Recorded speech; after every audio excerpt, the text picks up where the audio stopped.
பெரியவா சரணம். பெரியவா வானொலியின் மாலை நிகழ்ச்சிகள் ஆரம்பமாகின்றன. இன்றைய எமது நிகழ்ச்சிகள் நித்திய குரு பாதுகா பூஜா, ஸ்ரீ ரா கணபதி அவர்கள் எழுதிய புத்தகத்தின் ஒளிவடிவம், ஆன்மீக உரை, மகா பெரியவா மகிமை, உபன்யாசம். பெரியவா சரணம். பெரியவா சரணம். அடுத்த நிகழ்ச்சி நித்திய குரு பாதுகா பூஜை.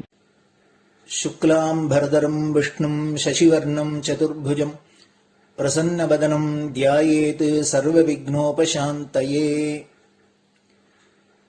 ममोपात्त समस्त दुरितक्षयद्वारा श्री परमेश्वर प्रीत्यर्थं गुरुप्रसाद सिद्ध्यर्थं गुरुप्रीत्यर्थं गुरुपादपूजाम् अद्य करिष्ये। गुरुर्ब्रह्मा गुरुर्विष्णुर्गुरुर्देवो महेश्वरः गुरुः साक्षात् परब्रह्म तस्मै श्रीगुरवे नमः। अपार करुणासिन्धुं ज्ञानदं शान्तरूपिणं श्रीचन्द्रशेखरगुरुं प्रणमामि मुदान्वहम्। सदाशिवसमारम्भां शङ्कराचार्यमध्यमाम् अस्मदाचार्यपर्यन्तां वन्दे गुरुपरम्पराम्. எல்லோரும் குருவை பெரிவாளை தியானம் பண்ணிண்டு அர்ச்சனை பண்ணுவோம். அஷ்டோத்திரம். பெரியவா அஷ்டோத்திரம் பல அஷ்டோத்திரங்கள் இருக்கு. அதுல எளிமையா சுலபமா எது இருக்கோ அதை நான் இப்ப சொல்றேன். எல்லோரும் இதை கேட்டுண்டே திருப்பி சொல்ல முடிஞ்சுவா சொல்லி சொல்லி பெரிவாளுக்கு பாதத்துல ஒவ்வொரு புஷ்பத்தை அர்ச்சனை பண்ணலாம். ओम श्री कांची कामकोटि पीठाधीश्वराय नमः. श्रीमत् चंद्रशेखरेन्द्र सरस्वती गुरुभ्यो नमः. संन्यासाश्रम शिखराय नमः. काषाय दंडधारिणे नमः. सर्वपीठापहारिणे नमः. स्वामिनाथ गुरवे नमः. करुणासागराय नमः. जगदाकर्षण शक्तिमते नमः. सर्वचराचर हृदयस्थाय नमः.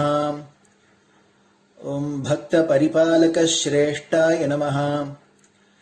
धर्म परिपालकाय नमः. श्री जयेन्द्र सरस्वत्याचार्याय नमः. श्री विजयेन्द्र सरस्वती पूजिताय नमः. शिवशक्ति स्वरूपाय नमः. भक्ताभीष्ट प्रदायकाय नमः. ब्रह्मण्य पोषकाय नमः. ब्रह्म विष्णु शिवैक्य स्वरूपाय नमः. कांची क्षेत्रवासाय नमः. कैलाश शिखरवासाय नमः. स्वधर्म परिपोषकाय नमः. चातुर्वर्ण संरक्षकाय नमः.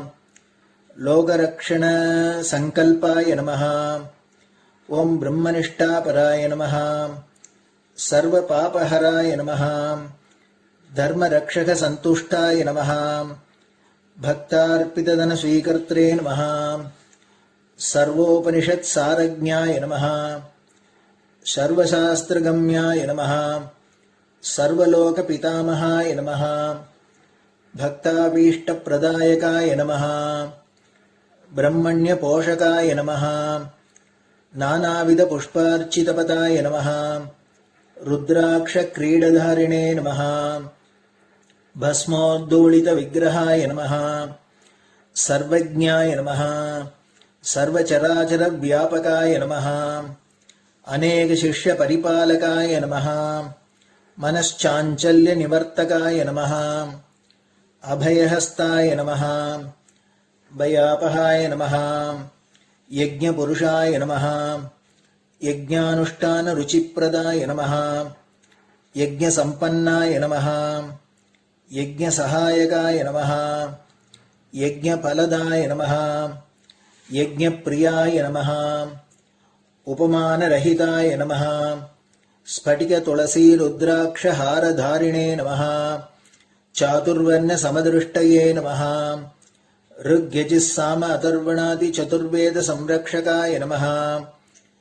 दक्षिणामूर्तिस्वरूपाय नमः जाग्रत् स्वप्न सुषुप्ति अवस्थातीताय नमः कोटिसूर्यतुल्यतेजोमय शरीराय नमः साधुसङ्गसंरक्षकाय नमः अश्वगज गोपूजा निर्वर्तकाय नमः गुरुपादुकपूजातुरन्तराय नमः कनकाभिषिक्ताय नमः स्वर्णबिल्वदलपूजिताय नमः सर्वजीवमोक्षदाय नमः मूकवाक्ताननिपुणाय नमः नेत्रदीक्षादानाय नमः द्वादशलिङ्गस्थापकाय नमः गानरसप्रियाय नमः ब्रह्मज्ञानोपदेशकाय नमः सकलकलासिद्धिताय नमः चातुर्वर्ण्यपूजिताय नमः अनेकभाषासम्भाषण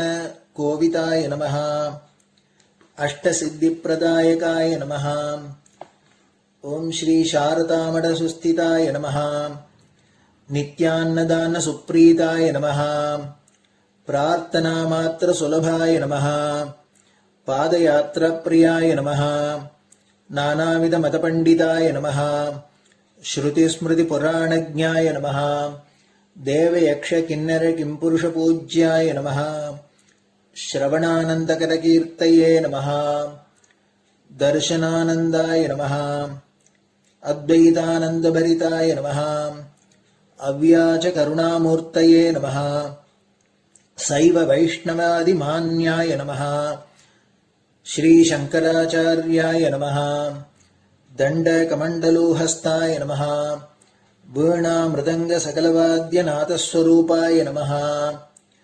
रामकथारसिकाय नमः वेदवेदाङ्ग आगमादिसकलकलासतस्प्रवर्तकाय नमः हृदयगुहाशयाय नमः शतरुद्रीयवर्णितस्वरूपाय नमः केदारेश्वरनाथाय नमः अविद्यानाशकाय नमः निष्कामकर्मोपदेशकाय नमः लघुभक्तिमार्गोपदेशकाय नमः लिङ्गस्वरूपाय नमः सालग्रामसूक्ष्मस्वरूपाय नमः कालड्यां शङ्करकीर्तिस्तम्भनिर्माणकर्त्रे नमः जितेन्द्रियाय नमः शरणागतवत्सलाय नमः श्रीशैलशिखरवासाय नमः डमरुकनादविनोदाय नमः वृषभारूढाय नमः दुर्मदनाशकाय नमः आभिचारिकदोषहर्त्रे नमः मिताहाराय नमः मृत्युविमोचकशक्त्याय नमः श्रीचक्रार्चनतत्पराय नमः दासानुग्रहकारकाय नमः अनुराधानक्षत्रजाताय नमः सर्वलोकख्यातशीलाय नमः वेङ्कटेश्वरचरणपद्मषट्पदाय नमः श्री महात्रिपुरसुन्दरी समेत श्री चन्द्रमौलीश्वर पूजाप्रियाय नमः श्रीमच्चन्द्रशेखरेन्द्र सरस्वती सद्गुरु परब्रह्मणे नमः गुरुभ्यो नमः परमगुरुभ्यो नमः परमेष्टिगुरुभ्यो नमः परात्परगुरुभ्यो नमः गुरुपरम्पराभ्यां नमः गुरुपादुकाभ्यां नमो नमः. அடுத்தது ஊதுபத்தி இருந்தா அதை காமிச்சு தூபம், நெய் தீபம் இருந்தா காமிச்சு அதை நெய் தீபம் தீபம் காமிச்சுட்டு நைவேத்தியம் வெத்தலைப்பாக்கு பழம் இதுலேருந்து ஆரம்பிச்சு அவளுக்கு எது சௌரியமோ அதுபடி நைவேத்தியம் பண்ணலாம். அதுக்கு அடுத்தது கற்பூர ஹாரத்தி பண்ணி எல்லோரும் பிரதட்சிண நமஸ்காரம் பண்ணி பெரியவாள்கிட்ட பிரார்த்தனை பண்ணிண்டு எல்லோரும் க்ஷேமமா இருக்கணும், லோகம் பரம மங்களமா சௌக்கியமா இருக்கணும், எல்லோரும் வியாதி வெக்க இல்லாத ஆயுராரோக்கிய ஐஸ்வர்யத்தோட சாந்தம் அமைதியோட ஞான வைராக்கியத்தோட எல்லோரும் நல்லவர்களாயிருந்து நன்மையை அடையணும்னு பிரார்த்தனை பண்ணி இந்த பூஜையை தினம் செய்யலாம். குரு பிரம்மா குருர் விஷ்ணுர் குருர் தேவோ மகேஸ்வரः குரு சாட்சாத் பரபிரம்ம தஸ்மை ஸ்ரீ குரவே நமஹ. அபார கருணா சிந்தும் ஞானதம் சாந்தரூபிணம் ஸ்ரீ சந்திரசேகர குரும் பிரணமாமி முதான்வகம். சதாசிவசமாரம்பாம் சங்கராச்சாரிய மத்யமாம் அஸ்மதாச்சாரிய பர்யந்தாம் வந்தே குரு பரம்பராம். குரு பாத பூஜை நிறைவடைஞ்சது. பெரியவா சரணம். பெரியவா சரணம். பெரியவா வானொலியில் நேயர்கள் அடுத்து கேட்க இருப்பது ஸ்ரீ ரா கணபதி அவர்கள் எழுதிய புத்தகத்தின் ஒளி வடிவம். அளிப்பவர் ஸ்ரீமதி உமா சங்கர் அவர்கள். தேனினும் இனிய சொல்லான் தீச்சுடர் மேனி கொண்டான் ஊனுயிர்க்கு உயிரதான ஒன்றினைக் கலந்து நின்றான் ஏனினிக் கவலை நெஞ்சே இன்றுனக் அருள் செய்தான் இஞ்ஞானவான் காமகோட்டி நாதனை நம்புவோமே. ஜெய ஜெய சங்கர, ஹர ஹர சங்கர. மகாபிரிவாளின் உபன்யாசங்களை ரா கணபதி அண்ணா தெய்வத்தின் குரல் என்ற பெயரில் 7 பாகங்களாக தொகுத்து அளித்ததின் 5ஆம் பாகத்தின் அடுத்த பகுதி ஸ்ரீ சங்கர சரித்தம். ஞானியின் சமத்துவம் வேறு, சமூக சமத்துவம் வேறு. இதை வைத்துக்கொண்டு, மனிஷா பஞ்சகத்தை வைத்துக்கொண்டு தற்காலத்து சமத்துவ சீர்திருத்தவாதிகள் விபரீதமாக அர்த்தம் பண்ணுகிறார்கள். அதாவது, ஆச்சாரியாள் வர்ணாசிரம பேதங்களை ஒழிக்கச் சொல்லிவிட்டார், ஜாதி வித்தியாசம் எல்லாம் பார்க்கவே கூடாது என்று காட்டிவிட்டார் என்று சொல்கிறார்கள்.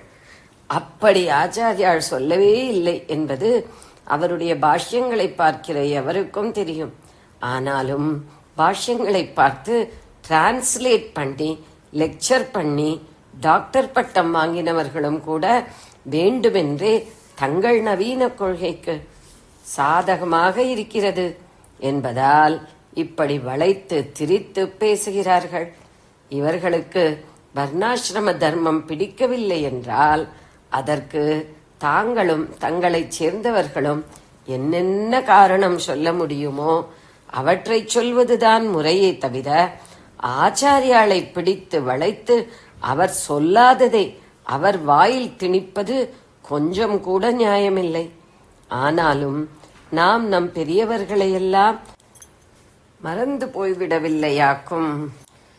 நம்முடைய ஸ்பிரிச்சுவல் ஹெரிட்டேஜை, ஆத்மீக பாரம்பரியத்தை ரொம்ப மதிக்கிறோமாக்கும் என்று காட்டுவதாக அப்பப்போ விழாக்கள், செமினார்கள் நடத்துவதில் தலைவர்கள் என்கப்பட்டவர்கள் இந்த சம்பவத்தை சொல்லி, ஆச்சாரியாள் இக்காலத்தில் ஈக்குவாலிட்டி என்று சொல்வதைத்தான் ஸ்தாபித்திருக்கிறார் என்று ட்ரிபியூட் கொடுக்க, புகழஞ்சலி செலுத்த தவறுவதில்லை. நம்முடைய கொள்கையை அவர் சொல்வதாக ஆக்கி ட்ரிபியூட் கொடுப்பதென்றால் அது நமக்கே ட்ரிபியூட் கொடுத்துக் கொள்வதுதான். வாஸ்தவத்தில் ஆச்சாரியாளும் மற்ற பூர்வீக சாஸ்திரக்காரர்களும் ரிஷிகளும் சொன்ன சமத்துவம் என்ன? சகல ஜீவர்களிடமும் கொஞ்சம் கூட ஏற்றத்தாழ்வே இல்லாத அன்பாகிய மனோபாவ சமத்துவத்தை தான் அவர்கள் சொன்னார்கள். காரியங்களை வைத்து இவருக்கு இன்னென்ன என்று சமூக வாழ்க்கையை ஒழுங்குபடுத்தி கொடுக்கும் வர்ணாசிரமங்களை எல்லாம் அழித்து ஒன்றாக்குவதுதான் சமத்துவம் என்று நினைத்து கொண்டிருப்பதை அல்ல. பல ஜாதிக்காரர்கள் அவரவருக்கென்று பல மொழிகளை பண்ணுவதில், பல தொழில்களை பண்ணுவதில் சமத்துவம் இல்லை என்று நினைப்பதே தப்பு. அந்தந்த தொழிலுக்கு ஏற்றபடி ஆகாரம் முதலானவை இருக்கும். வித்தியாசமாயிருக்கிறதே என்று எல்லாவற்றையும் கலந்தால் எந்த தொழிலும் சரியாக நடக்காது. ஜுவரக்காரனுக்கு வெந்நீர் வேண்டும், குடல் புண்காரனுக்கு ஜில்லென்று ஜலம் வேண்டும், பூஜைக்கு மடிஜலம் தனியாயிருக்கும், பருப்பு வேகணும் என்று சமையலுக்கு மாத்திரம் எங்கேயாவது போய் ஜலம் கொண்டு வந்து கொஞ்சம் வைத்திருப்பார்கள். குளிப்பதற்கு, துணிகள் துவைப்பதற்கெல்லாம் வேறே ஜலம் இருக்கும். அந்த துவைத்த ஜலத்தை கூட சுருணையை அலசலாம் என்று சேர்த்து வைத்திருப்பார்கள். இதெல்லாமே அவசியமான காரியம்தான். சமத்துவம், உசத்தி, தாழ்த்தி என்ற வார்த்தைகளுக்கே இங்கே இடமில்லை. ஆனால் அப்படி சொல்லி எல்லா ஜலத்தையும் கலந்து ஒன்றாக்கிவிட்டால் அத்தனை காரியங்களும் தானே கெட்டுப் போகும். சமூக வாழ்க்கையில் சமத்துவத்திற்கு வேறே என்ன நியாயம் சொன்னாலும் சொல்லட்டும், ஆனால் இதனால் தான் ஒற்றுமை ஏற்படும் என்று முதலிடம் கொடுத்து சொல்கிறார்களே, அது புரளிதான். மற்ற தேசங்களிலெல்லாம் வர்ண விவஸ்தை இல்லைதானே, ஆனால் அங்கேயெல்லாம் ஒற்றுமைதான் நிலவுகிறதா? எத்தனை சண்டையும் கலகமும் உண்டோ அத்தனையும் தான் நடக்கின்றன. நம் தேசத்திலேயே இந்த கொள்கை கொண்ட எல்லாரும் ஒற்றுமையாகத்தான் இருக்கிறார்களா என்று அவர்களுக்கே தெரியும். தேசத்திலும் இந்த கோஷம் வந்த பிற்பாடு ஏற்பட்டிருக்கும் சண்டையும் போட்டியும் முன்னே ஒருபோதும் இருந்ததில்லை. அதெல்லாம் சரி, ஆனால் இப்போது காரியத்தை வைத்துத்தான் ஜாதிகள் பிரிந்திருக்கிறதா என்று கேட்டால் இப்போது அப்படி இல்லைதான். எல்லாரும் ஒரே லௌகீக லட்சியங்கள், லௌகீக சௌக்கியங்கள், லௌகிக போட்டிகள் என்று இறங்கிவிட்டதால் முன்னே ஆத்ம லட்சியத்தையும் ஆத்மஸ்ரேயசையும் முக்கியமாக வைத்து அதற்கு அனுகுணமாகவே இண்டிவிஜுவல் லைஃப், தனியார் வாழ்க்கை, சோஷல் ஆர்டர், சமூக ஒழுங்குமுறை இரண்டையும் போட்டியில்லாத பாரம்பரிய கிரமத்தில் வைத்து செய்திருந்த வர்ணாசிரம விபாகங்களை உடைத்து காற்பங்களை ஒன்று கலந்திருக்கிறோம். இதற்காக ஆதியில் அவர்கள் அப்படி பண்ணியதே தப்பு என்றால் எப்படி? அல்லது அவர்கள் பண்ணவே இல்லை, பண்ணியிருந்தால் ரொம்ப பட்சபாதிகள் என்றால் எப்படி? ஆக சாஸ்திர அபிப்பிராயத்தையே தான் சொன்ன ஆச்சாரியால் நம்முடைய காரியலோகத்தில் ஈக்வாலிட்டி என்று நினைத்து இப்போது சொல்கிற எதையோ சொல்லவில்லை. நடுவில் சிதிலமாயிருந்த வர்ணாசிரம தர்மத்தை அவர்தான் மறுபடி ஜீர்ணோத்தாரணம் பண்ணினார். இப்படி நான் சொல்வது இங்கேயே யாருக்காவது பிடிக்காமல் ஏமாற்றமாக, வருத்தமாக, கோபமாக இருக்குமானாலும் கூட, ஐயோ அப்படியானால் அவரை புத்தர், ஜீனர், காந்தியோடெல்லாம் சேர்த்து சொல்ல முடியாதா என்று துக்கமாக இருக்குமானாலும் கூட நிஜத்தை எப்படி சொல்லாமல் இருப்பது? நடுவில் பௌத்தத்தால் வர்ண வியவஸ்தைகள் தப்பியிருந்தாலும் பிற்பாடு மறுபடி உறுதியாக ஏற்பட்டே ஹிந்து நாகரீகம் பலம் பெற்றது என்பதிலிருந்து சரித்திரம் அறிந்தவர்களுக்கும் இதுதான் நிஜம் என்பது தெரியும். ஆச்சாரிய பாஷ்யங்களை படித்தவர்களோ திரும்ப திரும்ப அவர் வர்ணாசிரம ரட்சணையையே முக்கியமாக சொல்லி இருப்பதிலிருந்து வெளியில் அவர்கள் என்ன லெக்சர் பண்ணினாலும் புஸ்தகம் எழுதினாலும் இதுதான் ஆச்சாரியாளின் நிஜமான அபிப்பிராயம் என்று உள்ளூர தெரிந்து கொண்டே இருப்பார்கள். ஆச்சாரியாள் வாஸ்தவத்தில் என்ன சொல்கிறார், அதற்கு என்ன காரணம் காட்டுகிறார் என்று கேட்டு அதை பின்பற்றுவதுதான் ஆச்சாரிய பக்தி. அவர் சொல்வது நம்மளவில் புரியாவிட்டால், பிடிக்காவிட்டால் அவரை திட்டுவது கூட பரவாயில்லை. அப்படித்தான் எனக்கு தோன்றுகிறது. அவர் சொல்வதில் கன்விக்ஷன் ஏற்படாவிட்டால் நம் மனசுக்கு பொய்யில்லாமல் திட்டினால் கூட பரவாயில்லை என்பேன். ஆனால் அவர் நம்முடைய அபிப்பிராயங்களைத்தான் பின்பற்றுகிறார் என்று எப்படியாவது திரித்து காட்டி அவருக்கு பக்தி பண்ணுவது போல காட்டுவதுதான் எல்லாவற்றையும் விட பெரிய அபச்சாரமாக எனக்கு தோன்றுகிறது. அவர் சொன்னது பிடிக்கவில்லை என்றால் அது உன் அபிப்பிராய சுதந்திரம். ஆனால் அவரையே சொல்லாததை சொன்னவராக காட்டினால் நாம் வேஷம் போடுவது போதாதென்று அவருக்கும் வேஷம் போடுகிற பெரிய தோஷமல்லவா வரும். அவருடைய அபிப்பிராய சுதந்திரத்தை பறித்ததாக அல்லவா ஆகும். நம்முடைய நாகரீக கொள்கையை அவர் சொல்கிறார் என்று அவருக்கு வேஷம் போட்டு காட்டினால்தான் நாம் மரியாதை செய்ய முடியும் என்றால் அது அவருக்கும் அவமரியாதை, நமக்கும் அவமரியாதை தான். நாம் சொல்கிற புரட்சி கொள்கையை அவர் சொன்னாலே அவரிடம் பக்தி என்றால் உண்மையில் அது நம்மிடமே பக்திதான், நம் கொள்கையிடமே பக்திதான். அவரை தப்பாக காட்டினால்தான் புத்தர், காந்தி மாதிரி மாஸ் அப்பீல், பாப்புலாரிட்டி இருக்கும் என்றால் அது அவருக்கு வேண்டவே வேண்டாம். எங்கள் மாதிரி 4 அப்ஸ்கியூரன்டிஸ்டுகள், சீர்திருத்தை எதிர்க்கும் முரட்டு பழமைவாதிகள் பூஜை பண்ணிக் கொண்டிருந்தாலே போதும். காரியலோகத்தில் இப்போது நாம் சொல்லும் அபேதவாதத்தை ஆச்சாரியாலும் சொல்லவில்லை, கிருஷ்ணரும் சொல்லவில்லை, எந்த சாஸ்திரமும் சொல்லவில்லை. மனசில் அபேத அன்புதான் அவர்கள் சொன்னது. இங்கேயோ ஆச்சாரியாள் மனசையும் கழற்றி எறிந்துவிட்ட ஞானியை பற்றி சொல்லி, அந்த ஞானிகள் விஷயமாகத்தான் அவனுக்கு சர்வமும் சமம். ஆகையால் அங்கே லோகசாஸ்திர வழக்குகள் இல்லை என்கிறார். இது வேதமே சொல்வதுதான். ஞானம் வந்துவிட்டால் அப்புறம் ஜாதி, படிப்பு, பெரியவர், சின்னவர் என்ற எந்த பேதமும் இல்லை. அங்கே வேதமே வேதமில்லை, பஞ்சமன் பஞ்சமன் இல்லை, தபஸ்வி தபஸ்வி இல்லை என்றெல்லாம் சொல்கிறது. பிருகதாரண்யகோபனிஷத் 4:3-22. ஒன்றையும் தின்ன வேண்டும் என்ற அபேட்சை இல்லாத நிலையில் எதை வேண்டுமானாலும் தின்னலாம். ஒன்றையும் தொட வேண்டும் என்ற அபேட்சை இல்லாத போது எதை வேண்டுமானாலும் தொடலாம் என்று சாஸ்திரம் சொல்கிறது. அந்த நிலை எங்கே? நாம் உள்ள யதார்த்த லோகம் எங்கே?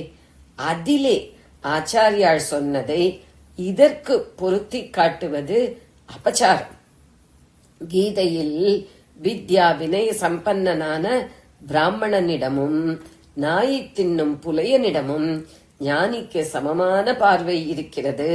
அவன் சமதர்ஷியாக சாட்சி மாத்திரத்தில் இருக்கிறான் என்றுதான் சொல்லி இருக்கிறதே தவிர காரியத்தில் ஒன்றாக பண்ணுவதை சொல்லவே இல்லை.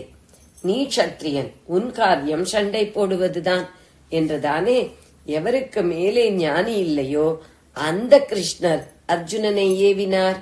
ஆச்சாரியாள் அத்வைத ஸ்வரூபம், அத்வைத சாஸ்திரத்தை பூர்ண ரூபம் பண்ணி ஸ்தாபித்தவர் அவர்தான். ஆனால் துவைத்த லோகத்தில் மாட்டிக்கொண்டு இதிலிருந்து அதற்கு போக வேண்டியிருப்பவர்களான நாம் எவ்வளவு தூரம் தொலை தூரம் துவைத்த வித்தியாசங்களை அனுசரித்தே காரியலோகத்தில் போய்த்தான் பக்குவப்பட வேண்டியிருக்கிறது என்பதை நன்றாக தெரிந்து வைத்துக் கொண்டு ஜாகிரதையாக பார்த்து வழிபோட்டு கொடுத்திருக்கிறார். இக்காலத்திலோ அத்வைதானுபவம் என்னவென்றே தெரியாதவர்கள் காரியலோகத்தில் அதை கொண்டுவிட்டு ஆத்மார்த்தமான சாஸ்திர விஷயங்களில் இஷ்டப்படி பண்ணி போதாக்குறைக்கு தாங்கள் செய்வதற்கு ஆச்சாரியாள் தலையிலேயே பழியை போட்டு ட்ரிபியூட் கொடுக்கிறார்கள். முன்பின் சம்பந்தமில்லாமலும் ஒருத்தருடைய அல்லது ஒரு சாஸ்திரத்தினுடைய முழு அபிப்பிராயமும் தெரியாமலும் நடுவிலே எங்கேயாவது இக்கால புரட்சி சித்தாந்தங்களுக்கு அனுகூலமாக துளி தெரிந்துவிட்டால் ஹா ஹூ இன்னாரே சொல்லிவிட்டார், இன்ன சாஸ்திரமே சொல்லிவிட்டது, எங்கள் அபிப்பிராயம்தான் சரி என்று பிரச்சாரம் பண்ணுவது தற்காலத்தில் ஜாஸ்தியாகி வருகிறது. ரொம்பவும் வருத்தப்பட வேண்டிய விஷயம். ஒன்றை ஆட்சேபிப்பது கூட தப்பில்லை. இந்த மாதிரி திரித்துச் சொல்வதுதான் பெரிய தப்பு. அந்த பஞ்சமன் ஆட்சேபம் பண்ணும் சாதாரண ஆளாக தெரிந்திருந்தால் ஆச்சாரியாள் தர்க்க ரீதியிலும் தர்மசாஸ்திர பிரகாரமும் பதில் சொல்லி சுலபமாக அவனை சரி பண்ணியிருப்பார். அவன் 2 தேகமும் ஒரே மாதிரி உண்டானதுதானே. தேகத்துக்குள்ளே இருக்கும் வஸ்துவை பார்த்தாலோ 2ம் அசலே ஒன்றுதானே என்று கேட்டதற்கு அவர் வாஸ்தவம்தானப்பா, ஆனால் அந்த உள் வஸ்து உனக்கு தெரிகிறதா? தெரியவில்லையோ இல்லையோ? ஏன் தெரியவில்லை? சம்ஸ்கார தோஷத்தால். இப்படி ஒவ்வொருவருக்கும் சம்ஸ்கார தோஷங்கள் இருப்பதால் தான் எல்லாருக்கும் ஒரே மாதிரி ஒரே அளவு தோஷமாக இல்லாமல் வித்தியாசமாக இருப்பதால் தான் அதை அனுசரித்தே அவரவருக்கும் ஜன்மா ஏற்படுகிறது. அந்த ஜன்மாவிலேயாவது அவர்கள் தோஷங்களை போக்கிக் கொள்வதற்கான காரியங்களை பண்ணட்டும். அப்படி பண்ணும் போதே சமூகத்திற்கு தேவைப்படும் வித்தியாசமான எல்லா காரியங்களும் அவர்களால் நிறைவேற்றப்பட்டதாகவும் ஆகட்டும் என்றுதான் சாஸ்திரங்கள் வர்ணாசிரம தர்மங்களை கொடுத்திருக்கிறது. அதன் அனுஷ்டானத்தில் பல பிரிவினர் பலவேறு ஆச்சாரங்களை பின்பற்றினால்தான் அவரவருக்கும் க்ஷேமம் விளைகிறது. ஆகையினால் அவர்கள் கலந்துவிடக்கூடாது. மனசின் அன்பில் தான் கலக்கணுமே தவிர வாழ்க்கையில் கலந்துவிடக்கூடாது. எல்லாம் ஒரே மாதிரி சரீரம் என்றாலும் கூட ஒவ்வொரு சரீரத்திற்கும் அதன் சம்ஸ்காரத்தை பொறுத்து ஒரு விதமான சூக்ஷ்மமான சக்தியோட்டம் இருப்பதால் சமூக நலனுக்காக மந்திர ரட்சணை பண்ண வேண்டிய தேகத்திலிருந்து மற்ற தேகம் விலகி இருக்க வேண்டியிருக்கிறது. தேகம், சமூகம், சம்ஸ்காரம் என்பதெல்லாமே அடிபட்டு போய்விட்ட நிலையில்தான் நீ சொல்வது சரிவரும் என்று பதில் கொடுத்திருப்பார். இவன் சாதாரண ஆளாக இல்லாமல் எல்லாம் அடிபட்டு போன நிலைக்காரனாக தெரிந்ததால் கொஞ்சம் கூட வாதம் பண்ணாமல் அடக்கத்துடன் அவனை குருவாகச் சொல்லி நமஸ்கரித்தார். நாமும் அப்படிப்பட்டவர்களை அவர் மாதிரியே நமஸ்கரிக்க தயாராயிருக்க வேண்டும். அப்போதுதான் ஆச்சாரிய பக்தர்களாக, ஆச்சாரிய சிஷ்யர்களாக இருக்கிறோம் என்று அர்த்தம். ஜெய ஜெய சங்கர, ஹர ஹர சங்கர. பெரியவா சரணம். இந்நிகழ்ச்சியின் அடுத்த பகுதி நாளை மாலை இதே நேரத்தில் ஒளிபரப்பாகும். பெரியவா சரணம். பெரியவா சரணம்.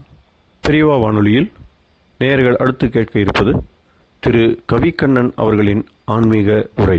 பெரியவா சரணம். ராம் ராம். ஸ்ரீ குருப்யோ நம. ஜெய ஜெய சங்கர, ஹர ஹர சங்கர. பெரியவா வானொலி நேயர்கள் அனைவருக்கும், மகா பெரியவாவுடைய பக்தர்கள் அனைவருக்கும் அடியேன் கவிக்கண்ணனின் அன்பு கலந்த நல்வாழ்த்துக்கள். ராம் ராம். ஜெய ஜெய சங்கர, ஹர ஹர சங்கர. ஸ்ரீ குருப்யோ நம. குருவருளும் திருவருளும்ல சமயக்குறவர் நால்வர்ங்கிறத பற்றி பார்த்துருந்தோம். இன்னைக்கு 27வது பகுதியில் நம்ம பார்க்க போகிறது சுந்தரமூர்த்தி சுவாமிகளை பற்றியும் மாணிக்க வாசகரை பற்றியும்.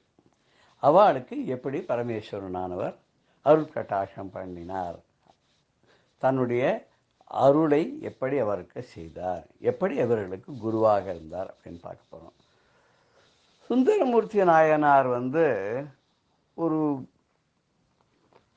அந்தனர் வம்சத்தில் பிறந்தவர் அப்படின்னு சொல்கிறார். அந்த ஊரில் ஒரு ராஜாவுக்கு சமமாக இருந்த ஒருத்தருக்கு இவர் தத்து போயிட்டார் அப்படின்னு சொல்லுவார். ஏன்னா இவருடைய வீரத்தையும் பராக்கிரமத்தையும் அழகையும் பார்த்து அந்த ஊர் ராஜா ரொம்ப சந்தோஷப்பட்டு இவர் அப்பா கிட்டேருந்து கேட்டு வாங்கிட்டு அவர் தான் வளர்த்து வந்தார். அவருக்கு உரிய காலம் வந்தோடனே கல்யாணம் பண்ணுறதுக்கு ஏற்பாடும் பண்ணிட்டு இருக்கார். அந்த சமயத்தில் ஒரு துறவி வரார். துறவி அப்பா நீ உன் தலைமுறைக்கு குடும்பத்தில் எல்லாரும் எனக்கு அடிமைன்னு உங்கள் கொள்ளுப்பாட்டம் எழுதி கொடுத்துருக்கார், ஓலை என்கிட்ட இருக்குது. அதனால் நீ கல்யாணம்லாம் பண்ணிக்க முடியாது, என்னுடைய பர்மிஷன் வேணும் உனக்கு. நான் இட்ட பணிகள் எல்லாம் செஞ்சு அதுக்கப்புறம் நான் உனக்கு உத்தரவு கொடுத்தா தான் நீ கல்யாணம் பண்ணிக்கலாம் அப்படின்னு சொல்லி கேட்க. அப்போ ஓலையை காப்பிட்டோன்னே இவர் ஓலையை கொடுக்குற அவர் கிழிச்சு போட்டுறார். எனக்கு தெரியும் நீ இந்த மாதிரி பண்ணுவேன்னு, அதுக்காக தான் ஒரிஜினல் வேலையை எங்கள் ஊரில் வச்சுட்டு டூப்ளிகேட் ஓலையை நான் இங்கே கொண்டு வந்தேன். நீ இப்போ என் பின்னாடி வரணும், ஊர் ஜனங்கள்லாம் இதுக்கு சாட்சி. எங்கள் ஊரில் வா, நான் இந்த ஓலையை காமிக்கிறேன். அப்புறம் அங்கே இருக்கிற தர்மாதிகாரிகள் இங்கே இருக்கிறவா நீ சொல்கிறதான் கேட்பா. நான் ராஜா வீட்டு பிள்ளை, எங்கள் ஊருக்கு வா, எங்கள் ஊரில் இருக்கிற அந்த தர்மாதிகாரிகள் என்ன சொல்கிறாரோ அதைப்படி தான் நீ செய்யணும்னு சொல்லி ஒரு அழைச்சின்னு போகிறார். அப்போது சுந்தரமூர்த்தி நாயனாரும் அவர் பின்னாடியே போகிறார். இந்த சுந்தரமூர்த்தி நாயனாருடைய பூர்வீக சரித்திரம் என்ன அப்படின்னு கேட்டாக்க, பரமேஸ்வரன் கைலாசத்தில் இருக்கும்போது ஒரு நாள் கண்ணாடியில் தன்னோட அழகை பார்த்து ரசிச்சுண்டு ரொம்ப அழகான அந்த ஒரு ரூபத்தை பார்த்தோன்னா சுந்தரா வான்னாராம். அவர் இந்த கண்ணாடிக்குள்ளேருந்து அப்படியே வெளியில் வந்துட்டாராம். அதனால் அவர் எல்லாம் பரமேஸ்வரன் மாதிரியே எல்லாம் இருப்பார். பரமேஸ்வரனுடைய சக்தியை தவிர மிச்சம் எல்லாம் பரமேஸ்வரனாக இருப்பார். ஒரு நாளைக்கு அவருக்கு வேலையே என்னென்னா சிவ பூஜை பண்ணுறது தான். தோட்டத்தில் பூவெல்லாம் பறிச்சுன்னு வருவார். அங்கே 2 பேர் தேவதைகள், அவ மேலே அவருக்கு ஒரு மையல் வந்துடுத்து. உடனே சிவன் சபிச்சுவிட்டார், பூலோகத்துக்கு போன்னு சொல்லி. இவரை மாத்திரம் சபிக்கல, அந்த பொம்நாட்டி 2 பேரையும் சபிச்சுவிட்டார். எல்லாரும் பூலோகத்துக்கு வந்து விட்டா. இங்கே பூலோகத்தில் இவர் ராஜகுமாரன் மாதிரி வளர்ந்துன்னு இருக்கார். அவரை தான் இப்போ துறவியாக ஆட்கொண்டு அழைச்சின்னு போயின்னு இருக்கார். எந்த ஊருக்குன்னு திருவெண்ணையன்னூர் ஊருக்கு. அங்கே போய் கோயிலுக்குள்ளே போனோன்னா மறைஞ்சு போய்றார். மறைஞ்சு போனோன்னு சுந்தரமூர்த்தி நாயனார் ஏ பித்தா அப்படின்னு கூப்பிட்றார். வைத்தியக்காரா, என் கல்யாணத்தை நிறுத்தி என்னை கூட்டின்னு இங்கே வச்சு இந்த மாதிரி பண்ணுறேன், நீ மறைஞ்சு வேற போயிட்டியே, ஏ பித்தா வெளியில் வா, எங்கே உன்னோட ஆளெல்லாம் நியாயம் சொல்கிறதுக்கு, எங்கே அந்த ஒரிஜினல் ஓலை எங்கே அப்படி இப்படின்னா. அப்புறம் பார்த்தார் அவர் அவர் வந்து அந்த முதல்ல உள்ள மறையறதுக்கு முன்னாடியே அங்கே இருக்கிற பஞ்சாயத்துக்காரால்ட்டெல்லாம் அந்த ஒரிஜினல் ஓலைன்னு ஒன்று காமிச்சா அதில் பார்த்தா என் தலைமுறைக்கு என் குடும்பத்தில் வர வம்சாவளி எல்லாம் உனக்கு அடிமைன்னு அவர் எழுதி கொடுத்ததாக இந்த சுந்தரமூர்த்தி நாயனோட கொள்ளு தாத்தாவை யாரோ எழுதி கொடுத்த ஓலை ஒன்று காமிக்கிறார். வேறு வழி இல்லை, அவர் வேற மறைஞ்சும் போயாச்சு. இப்போ என்ன பண்ணுறது, கத்துறார். உடனே சிவபெருமான் காட்சி கொடுக்குறார். காட்சி கொடுத்து, சுந்தரா நீ யாருன்றதை உனக்கு நினைவுபடுத்த பாருன்னா அவருக்கு பூர்வ இதெல்லாம் ஞாபகம் வருது. என்னை பாடுறதுக்காக உன்னை பூலோகத்துக்கு அனுப்பிச்சேன், நீ அங்கே பண்ண தப்புக்கு சாபமாக உன்னை பூலோகத்துக்கு அனுப்பிச்சு என்னை பாட சொல்லி முக்தி அடையறதுக்கு உனக்கு வழி பண்ண, இங்கே வந்து நீ சம்சாரத்தில் மாட்டிட்டு இருக்கேன், நீ வந்து நிறைய என்னை பற்றி பாடு, ஊர் ஊராக போய் எல்லாம் பண்ணு, உரிய காலத்தில் நானே உனக்கு 1க்கு 2 கல்யாணம் பண்ணி வைக்கிறேன் அப்படின்னு சொல்லிடுறார். அது பிரகாரமே சுந்தரமூர்த்தி நாயனாருக்கு 2 பேர் கல்யாணம் பண்ணிக்கிறார். 2 பேர் எல்லாம் யார், அந்த 2 பேர் அந்த கைலாசத்தில் வந்தாலே அவள் 2 பேரும் இங்கே பறவை நாச்சியார், சங்கிலி நாச்சியார் அப்படின்ற பேரில் அவள் 2 பேர் இருக்கா. இப்போ இது கல்யாணம் குர்த்தனம் பண்ணார், அதெல்லாம் விட்டுடுவோம். ஆனால் இவருக்கு எப்படி அருள் பண்ணார் சிவன் குருவாக இருந்துங்கன்னா, அங்கே பார்த்தோம் நாவுக்கரசருக்கு சூளை நோயை கொடுத்தார்னு, சம்பந்தருக்கு பாலை கொடுத்தார்னு. இவருக்கு என்ன கொடுத்தார் தெரியுமோ, ஓலையை கொடுத்தார். உன்னுடைய மூதாதையர் கொடுத்த ஓலைன்னு ஒரு ஓலையை காமிச்சு இவர் ஆட்கொண்டார் இல்லையா. அதுக்கப்புறம் சுந்தரமூர்த்தி நாயனார் ரொம்ப க்ளோஸ் ஆகிட்டார். சுந்தரமூர்த்தி நாயனார் சிவபெருமானுக்கு ஃப்ரெண்டு அப்படின்பா. எப்படி அர்ஜுனன் வந்து கிருஷ்ணனுக்கு ஃப்ரெண்டோ அந்த மாதிரி உற்ற நண்பன். அதனால சிவபெருமான் என்ன கூப்பிட்டா வா உட்காருனா உட்காருவார், நில்லுன்னு நிற்பார், என்ன சொன்னாலும் செய்வார். நான் இந்த பறவை நாச்சியாரை நான் விரும்புகிறேன், இவரை கல்யாணம் பண்ணிக்க போகிறேன்னா அவகிட்ட தூது போனாராம், போய் இவருக்கு கல்யாணம் பண்ணி வச்சாராம். அதே மாதிரி சென்னைக்கு பக்கத்தில் ஒரு இடத்துல சங்கிலி நாச்சியாரை கல்யாணம் பண்ணிக்கிறதுக்கு அதுலேயும் ஏதோ ஒரு மாதிரி ஒரு சூது பண்ணி தான் வந்து அவள் வந்து என்னை விட்டுட்டு என்றைக்கும் போகக்கூடாதுன்னு சத்தியம் வாங்கிக்கிறாள். அந்த சத்தியம் வாங்கிக்கிற போது பரமேஸ்வரன் சாட்சியான்னு அவர் கேட்கும்போது இவர் பரமேஸ்வரன் சொல்லி, இன்றைக்கி மாத்திரம் நீ இங்கே இருக்காத, மரத்தடிக்கு போய்டுன்னு. பரமேஸ்வரன் என்ன பண்ணுறாரு, அவன் கனவுலையும் போய் நாளைக்கு நான் உள்ளே இருக்க மாட்டேன், மரத்தடியில் இருக்க சொல்லி சுந்தரன் சொல்லியிருக்கான், நீ அங்கே சத்தியம் பண்ணி சொல்லுன்னு சொல்லி அங்கே வந்து வாங்கி. இப்படி பரமேஸ்வரன் விளையாட்டெல்லாம் பண்ணியிருக்கார். சத்தியத்தை மீறி போனால் அவனுக்கு கண்ணு போயிடும் அப்படின்னு சொல்லி சங்கிலி நாச்சியார் சொல்கிறார். இவர் கொஞ்ச நாள் அவரோட வாழ்ந்தவர் திடீர்னு பறவை நாச்சியார் ஞாபகம் வந்து வருது, ஊருக்கு கிளம்புறார். கிளம்பி போகிறதுனால பாதி வழியில் அவருக்கு ஒரு கண்ணு போய்டுறது. அப்புறம் இப்போ சுவாமியை நோக்கி பாடுறார். எப்படி அருணகிரிநாதர் பாடினார் இல்லையா, பாழ்வாழ்வேனும் படுமாயே வீழ்வாய் என என்னை வீழ்த்தனையே தாழ்வானவை செய்தனதாம் உள்வோ வாழ்வாய் இனி நீ மயில்வாகன்னு சொன்னார் இல்லையா. அது மாதிரி இவரும் வந்து எனக்கு வந்து இப்படி ஒரு கொடுமையெல்லாம் பண்ணிட்டியே, கண்ணை அவிச்சுட்டியே, நீயாவது நல்லாரு வாழ்ந்து போவீரே அப்படின்னு சொல்லி பாடிட்டார். 10 பாட்டோ இன்னும் பாடியிருக்கார். பாடினோடனே அவருக்கு வந்து திருவையாறுலையோ என்னவோ போகும்போது ஒரு கண் வந்து கொடுத்து, அப்புறம் ஒரு மாதிரி தடை மாதிரி திருவாரூருக்கு போய்டுறார். ஊர் திருவாரூர் தானே, அவருக்கு வந்து ஆரூரன்னு பேர். திருவாரூரில் பிறந்ததுனால அவருக்கு ஆரூர்காரன். இப்போலாம் நிறைய பேர் வச்சுக்கிறாளே, அந்த ஊர் பேர் தானே எல்லாரும் வச்சுக்கிறா, இந்த ஊர்க்காரர் அந்த ஊர்க்காரன்னு சொல்கிற மாதிரி இவருக்கு அந்த காலத்துலேயே ஆரூரன் பேர். அந்த திருவாரூருக்கு போனால் அங்கே வந்து பரமேஸ்வரன் மேலே பாடுறார். அப்புறம் வந்து பறவை நாச்சியார் சேர்த்துக்க மாட்டேங்கிறார். அப்போ மறுபடியும் தூது போய் பறவை நாச்சியாரும் சங்கிலி நாச்சியாரும் 2 பேரும் ஒன்று சேர அவரோட வச்சு இது பண்ணுறார். அதுக்கப்புறம் நிறைய இடங்களுக்கு போய் சுந்தரமூர்த்தி நாயனார் பாடுறார். அவரை பற்றி ஒரு கர்ண பரம்பரையான கதை கூட உண்டு. ஒரு தடவை போன போது தில்லைக்கு போகிறார், சிதம்பரத்துக்கு போனால் பெருமாள் பேச மாட்டேங்கிறார். ஏன் பேச மாட்டேன், என்ன கோபம் உனக்கு அப்படின்னு கேட்டோடனே, நான் உனக்கு ரொம்ப உற்ற நண்பன் அப்படிங்கிறதுனால நீ மற்றவ யாரையும் மதிக்கிறதில்ல, வெளியில் அத்தனை பக்தர்கள் இருக்கா, தில்லை 3000 பேர்லாம் இருக்காளே, அவளான்னு என்னோட பக்தர்கள் தானே, அவளை நீ கொஞ்சம் கூட லட்சியம் பண்ண மாட்டேங்கிறியே அப்படின்னு சொன்னபோது வெளியில் வந்து திருத்தொண்டர் கலித்தொகை என்ற பாட்டை பாடுறார். அது ரொம்ப அழகான ஒரு தில்லை வாழ் அந்தனர்தம் அடியார்க்கும் அடியன் திருநீலகண்டத்து குயவனார்க்கடியன் இல்லை என்னாத இயற்பகைக்கடியன்னு சொல்லி இந்த மாதிரி 63 நாயன்மார்களை பற்றியும் அவர் வந்து அதில் ஒரு லைன்லேயே அந்த கதையை சொல்கிற மாதிரி அந்த பாட்டெல்லாம் பாடியிருக்கார். அப்பேற்பட்ட ஓலை கொடுத்து ஆட்கொண்டார் சுந்தரமூர்த்தி நாயனார் சிவபெருமான் அப்படின்றது இது ஒரு சமயக்குருவர் நாள் வரல இவரை பற்றி நம்ம தெரிஞ்சுக்கிறோம். திருவாத ஊரார் பற்றினா அது ரொம்ப பெரிய கதை. திருவாத ஊரார் வந்து மதுரையில் ராஜா கிட்ட வந்து சேனாதிபதியாக இருந்தார், மந்திரியாக இருந்தார். அவரெல்லாம் அமாத்தியர்னு சொல்லுவார், அமைச்சர்கள்ங்கிறதான் அமாத்தியர்கள்னு சொல்கிறார். அவர் பிறப்பால் அந்தனர். அவர் எல்லா வெற்றியெல்லாம் வாரி குவிச்சுட்டு ஒரு சமயத்தில் என்ன பண்ணார்னா தனக்கு போரும்னு நினைக்கிறார். அந்த சமயத்தில் தான் பகவான் விளையாடுறார். அப்போ அந்த சமயத்தில் ராஜாவுக்கு குதிரை வாங்கணும், நல்ல குதிரையாக வாங்கணும். அரேபியன் ஹார்சஸ்ன்னு சொல்லுவா இல்லையா, அதெல்லாம் வந்து இங்கே வங்காள விரிகுடா கடலில் வந்து அது எல்லாம் வந்து இறங்குறது. அங்கே அரேபிய வியாபாரிகள் வந்து விற்கிறா. அங்கே போய் எனக்கு குதிரை வாங்கிட்டு வான்னு அனுப்புகிறான் ராஜா. இவர் அங்கே போகிற வழியில் வந்து திருப்பெருந்துறைன்ற ஊர் அதெல்லாம் பார்த்துன்னு போகிறாங்க. சிவன் கோயிலெலாம் ரொம்ப சித்திரமாக இருக்குது. இவர் சிவன் கோயிலுக்குள்ளே போய் உள்ளே சுற்றி வரும்போது அங்கே ஒரு மரத்தடியில் ஒரு சிவபெருமான் வந்து ஒரு குருவாக உட்கார்ந்துருக்கார். இவர் அங்கே போனோன்னே அவரால் ஈர்க்கப்பட்டு அவர் போய் நமஸ்காரம் பண்ணுறார். பண்ணோன்னே தன்னுடைய காலை இவர் தலையில் வச்சு தீட்சை கொடுக்குறார். அங்கே பாலை கொடுத்தார், ஓலை கொடுத்தார்னா சொன்னோம், சூலை கொடுத்தார்னு சொன்னோம்ல, இங்கே இவருக்கு காலை கொடுத்து ஆட்கொண்டார். கால் தலையில் வச்சோடனே இவருக்கு வந்து பெரிய சிவபக்தி வந்து திரும்பிச்சு. எல்லாம் போடா அப்படின்னு விட்டார். உடனே தான் கொண்டு வந்த பணத்தெல்லாம் வச்சு அந்த கோவிலில் புனருத்தாரணை பண்ணார். இந்த செய்தி கேட்டோன்னே ராஜா கோபம் வந்துடுத்து. குதிரை வாங்க கொடுத்த பணத்தை கொண்டு போய் வந்து கோவில் கட்டிவிட்டான்னு சொல்லி ஜெயிலில் போட்டார். இவருடைய பெருமை தெரிய வைக்கணுன்றதுக்காக ராஜா என்ன பண்ணான்னாக்க, இந்த இவர் ஜெயிலில் போட்டான். சிவபெருமான் உடனே என்ன பண்ணார், காட்டில் இருக்கிற நரியெல்லாம் பிடிச்சிட்டு வந்து எல்லாத்தையும் குதிரையாக்கி தான் குதிரை வியாபாரின்னு சொல்லி வந்து எல்லா குதிரைகளுக்கும் பணம் கொடுத்துட்டார் மாணிக்க வாசகர். அவரை வந்து நீ விடுதலை பண்ணு, இந்த அவனுக்கு குதிரைகள்னு கொடுக்குறார்.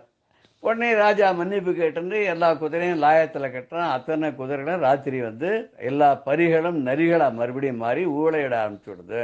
பார்த்தா மறுநாளைக்கு ரிலீஸ் பண்ணுறது தான் திருவாத ஊரார், அதாவது வாதவூருங்கிற ஊரை சேர்ந்தவர் திருவாத ஊரார். அவர் தான் மாணிக்க வாசகர். அந்த மாணிக்க வாசகர் என்ன பண்ணா அப்படின்னு சொன்னாக்க, சரி இவர் இனிமேல் ரிலீஸ் பண்ணக்கூடாது, எனக்கு தண்டனை ஜாஸ்தி பண்ண நினைக்கும் போது சிவபெருமான் பண்ணார், வைகையில் வெள்ளத்தை வர வச்சுட்டார். அப்போ வீட்டுக்கு ஒருத்தராக போய் மண் போட்டு அடைச்சி அந்த வைகை அணையை கட்டணும் அப்படின்னு சொல்கிற போது எல்லா வீட்டுக்கும் ஒருத்தர் கிடைச்சா. ஒரு வந்திங்கிற கிழவிக்கு மாத்திரம் யாரும் ஆள் கிடைக்கல. அவள் புட்டு வியாபாரம் பண்ணுறவோ. சிவபெருமானே அங்கே வந்தார். உதிர்ந்த புட்டெல்லாம் எனக்கு கொடு, நான் உனக்காக வேலை செய்கிறேன்னார். ஆனால் கூலியை முதல்லையே கொடுத்துடணும்னு வாங்கிட்டார் கான்ட்ராக்டில். கூலி அத்தனையும் சாப்பிட்டு போய் படுத்துன்னு தூங்கி போயிட்டார். ராஜா வந்து 5 மணிக்கு வந்து பார்க்குறான், எல்லா இடமும் அடைச்சிருக்கு, இந்த வந்தியனுடைய இடம் மாத்திரம் அப்படியே இருக்குது. என்னன்னு பார்த்தா இந்த கூலிக்காரன் படுத்துன்னு தூங்குறானே அவன் தான். உடனே ராஜாவுக்கு ரொம்ப கோபம் வந்துடுத்து. பக்கத்தில் அந்த மரத்துலேருந்து அந்த புளியங்கம்புலேருந்து ஒரு குஜியை உருவினான், எடுத்தான், ஓங்கி ஒரு அடி அடித்தான் அவர் முதுகில். அந்த சிவபெருமான் மேலே அடித்த அடி அது எல்லார் முதுகுலையும் ராஜா முதுகுலையும் சேர்ந்து விழுந்து தான். அதான் ஒரு புலவர் கூட பாடும்போது, ருச்சியாக புட்டு சாப்பிடும்போது நீ மாத்திரம் சாப்பிட்ட ஏ பரமேஸ்வரா, அடி கிடைக்கிற போது மாத்திரம் எங்கள் எல்லார் முதுகிலையும் விழும்படி பண்ணியது நியாயமானு கேட்கார். அப்போ அவருடைய பெருமை தெரிஞ்ச உடனே ஒரு கூட மண்ணை மாத்திரம் எடுத்து அந்த பரமேஸ்வரன் வந்து கூலியாளாக வந்து என்ன பண்ணால் தூக்கி அந்த அணை இது மேலே போட்ட உடனே அணை சரியாயிடுது. திருவாத ஊராருடைய பெருமை அவனுக்கு தெரியறதுக்காக தான் நான் இப்படி பண்ணினேன், நான் பண்ண திருவிளையாடல் தான் அது, அவரை ரிலீஸ் பண்ணுன்னு சொல்லிட்டு போயிட்டாருன்னுவா. அதுக்கப்புறம் ராஜா காலில் வந்து நீங்கள் மறுபடியும் எங்ககிட்ட மந்திரியாக இருக்கணும் போது திருவாத ஊராரான மாணிக்க வாசகர் அதெல்லாம் வேண்டாப்பா, இனிமேல் எனக்கு போகிறோம், பட்டதெல்லாம் போரும் அப்படின்ற மாதிரி சொல்லிவிட்டு என்னை விட்டுடு, நான் போய் எங்கள் ஊர்லேயே இருந்துட்டு நான் கோவில் கைங்கரியங்கள்லாம் பண்ணிட்டு இருக்கேன் அப்படின்னு சொல்லிட்டு அதுக்கப்புறம் நிறைய பெருமாள் மேலே சுவாமி வேற நிறைய எழுத ஆரம்பித்தார். அவர் எழுதுனது தான் வந்து சிவபுராணம் எல்லாம். இது என்ன ஒரு பெருமை அப்படின்னு திருவாசகம்னு சொல்லுவா. அவரோட திருவாசகத்துக்கு இணை ஒரு வாசகம் இவர்லேன்னு சொல்லுவா. திருவாசகம் இவர் சொல்ல சொல்ல நடராஜ பெருமானே அது எழுதினதாகவும் இன்று அவர் தன் கையில் அந்த ஓலைச்சுவடியை வைத்து கொண்டிருக்கிறதாகவும் அதுக்கு பரிசாக சிவபெருமான் திருவாத ஊராரை தன்னுள் ஜோதியாக சேர்த்து கொண்டார் அப்படின்னு கூட ஒரு கதை இருக்குது. இன்றைக்கும் போனோன்னு சிதம்பரத்தில் தில்லை நடராஜருக்கு பாதத்துக்கிட்ட திருவாத ஊராருடைய சின்ன சிலையும் இருக்கிறதா சொல்வார். இப்படி வந்து இவருக்கு என்ன கொடுத்தது பண்ணினார்னா, தன்னுடைய காலை இவர் தலைமையில் வைத்து தீட்சை கொடுத்து காலை கொடுத்து இவரை ஆட்கொண்டார், இவருக்கும் குருவாக இருந்தார் அப்படிங்கிறத நினச்சி பார்க்கும்போது இந்த நாயன்மார்கள்லாம் இது தவிர இன்னும் இருக்கா நிறைய பேர். 63க்கு 4 தான் சொல்லியிருக்கோம், மீதியெல்லாம் காரைக்கால் அம்மையார்லேருந்து பல நாயனார்கள்லாம் இருக்கார். குங்குலிய நாயனார் இருக்கார். அதுக்கப்புறம் வந்து சொல்லணுன்னா திருக்குறிப்பு நாயனார் நிறைய இருக்க சொல்லலாம். ஆனால் இப்படி வந்து இவளோட பாட வச்சு இவளுடைய பெருமையை வெளி உலகத்துக்கு தெரியும்படியாக பண்ணது சிவபெருமான் பண்ண இந்த 4 பேருக்கு தான் அப்படிங்கிறதோட இன்றைய நிகழ்வை நம்ம நிறைவு பண்ணலாம். மேற்கொண்டு அடுத்த வாரம் பார்க்கலாம். ஜெய ஜெயசங்கர ஹரஹர சங்கர ஸ்ரீ குருப்பியோ நம. பெரியவா சரணம். இந்நிகழ்ச்சியின் அடுத்த பகுதி நாளை மாலை இதே நேரத்தில் ஒளிபரப்பாகும். பெரியவா சரணம். பெரியவா சரணம். அடுத்த நிகழ்ச்சி மகா பெரியவா மகிமை உபன்யாசம் வழங்குபவர் பிரம்மஸ்ரீ கணேச சர்மா அவர்கள். நமாமி சங்கராச்சார்ய குருபாத சரோருகம் யஸ்ய பிரசாதான் மூடோபி சர்வஜ்ஞோ பவதி ஸ்வயம். எந்த குரு பிரசாதத்தினால, எந்த ஆச்சாரியோட பிரசாதத்தினால ஒரு மூடன் கூட சர்வஜ்ஞனா ஆயிடலாம் அப்படின்னு ஸ்லோகம் சொல்லப்படுறது. அந்த குரு கிருபை, குரு கடாட்சம் இருந்ததுன்னால் நாம் இனிமேல் அடைய வேண்டியதுக்கு வேறு விஷயங்களே ஒன்றும் இல்லை. எல்லா விஷயங்களையும் தானே நம்மளை தேடி வந்து அடையும். அதுதான் முக்கியம். அப்படி இருக்கிற ஜெகத்குருவான பெரியவா நமக்கு எல்லாத்தையும் பார்த்து பார்த்து அனுகிரகம் பண்ணிகிட்டே இருக்கா. அதுக்காக தான் இந்த தேசம் முழுக்களும் திருப்பி திருப்பி யாத்திரை பண்ணி சுற்றி சுற்றின்னு வரத்தே பல விஷயங்கள் நமக்கு கிடைச்சிருக்கு. அதில் 62 வருஷம் இளையாத்தங்குடியில் இருந்தா அப்படிங்கிறத பார்த்தோம். இந்த இளையாத்தங்குடியில் பெரியவா இருக்கிறதே நாட்டில் ஒரு முக்கியமான நிகழ்ச்சி நடந்தது. இந்த சீனாவோட அண்டை நாடான சீனாவோட யுத்தம் நடந்தது. சீன யுத்தம் அப்படின்னு ரொம்ப பிரசித்தம். பொதுவாகவே நாட்டில் அமைதி இருந்தால் எல்லாருக்கும் க்ஷேமமாக இருப்பா, சுபீட்சமாக இருக்கும். ஒரு சண்டை சச்சரவு அப்படின்னு வந்துடுத்தினாலே ஜனங்கள்லாம் கஷ்டப்படுறா. அப்படி ஜனங்கள்லாம் பல உட்பாதங்களுக்கு கஷ்டங்களுக்கு ஆளாக முடியுமா இருந்தது. அப்போ என்ன பண்ணினா, இந்த சண்டையில் நமது நாடு ஜெயிக்கணும் அப்படிங்கிறதுக்காக பல விதத்தில் பல பேர் எல்லாமும் முயற்சியெல்லாம் பண்ணா. அதில் பெரியவா என்ன பண்ணா, பிரார்த்தனை பண்ண சொன்னா, பராசக்தியான அம்பாளை எல்லாரும் பிரார்த்தனை பண்ணணும் அப்படின்னு. ஏன்னா அம்பாள் தான் சமஸ்த லோகங்களையும் பரிபாலனம் பண்ணிட்டு வரா, காப்பாத்திட்டு வரா. அம்பாளுக்கு துர்கா அப்படின்னு ஒரு பேர். வெற்றி வேணும்னா, ஜெயம் வேணும்னா இந்த துர்கை கொற்றவை அப்படின்னு நம்மலாம் தமிழில் சொல்கிறோம். அந்த துர்கையை நாம் வழிபடணும். அந்த துர்கையோட பிரசாதத்தினால நமக்கு வெற்றி கிடைக்கணும் அப்படிங்கிறதுனால பெரியவா எல்லாருக்கும் அம்பாளை உபாசிக்க சொன்னா. நம்ம தேசத்தில் பார்த்தீங்கன்னா அங்கங்கே எல்லா பக்கத்துலேயும் அம்பாளோட க்ஷேத்திரம் பெருசாக இருக்குது, பிரபலமாக இருக்குது.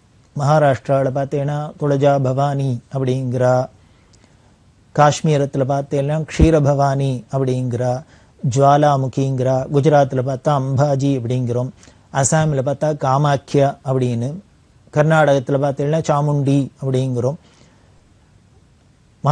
இந்த மலையாள தேசத்தில் பார்த்தீங்கன்னா பகவதி பகவதின்னு கொண்டாடுறா. நம்ம தமிழ் தேசத்தில் காமாட்சி காமாட்சின்னு ரொம்ப பிரசித்தமாக நம்ம கொண்டாடின்னு இருக்கோம். இப்படி எங்கே போனாலும் தேசத்தில் அந்தந்த இடத்துலையும் அம்பாள் இருந்துட்டு இந்த பராசக்தி தான் பரிபாலனம் பண்ணிட்டு இருக்கா.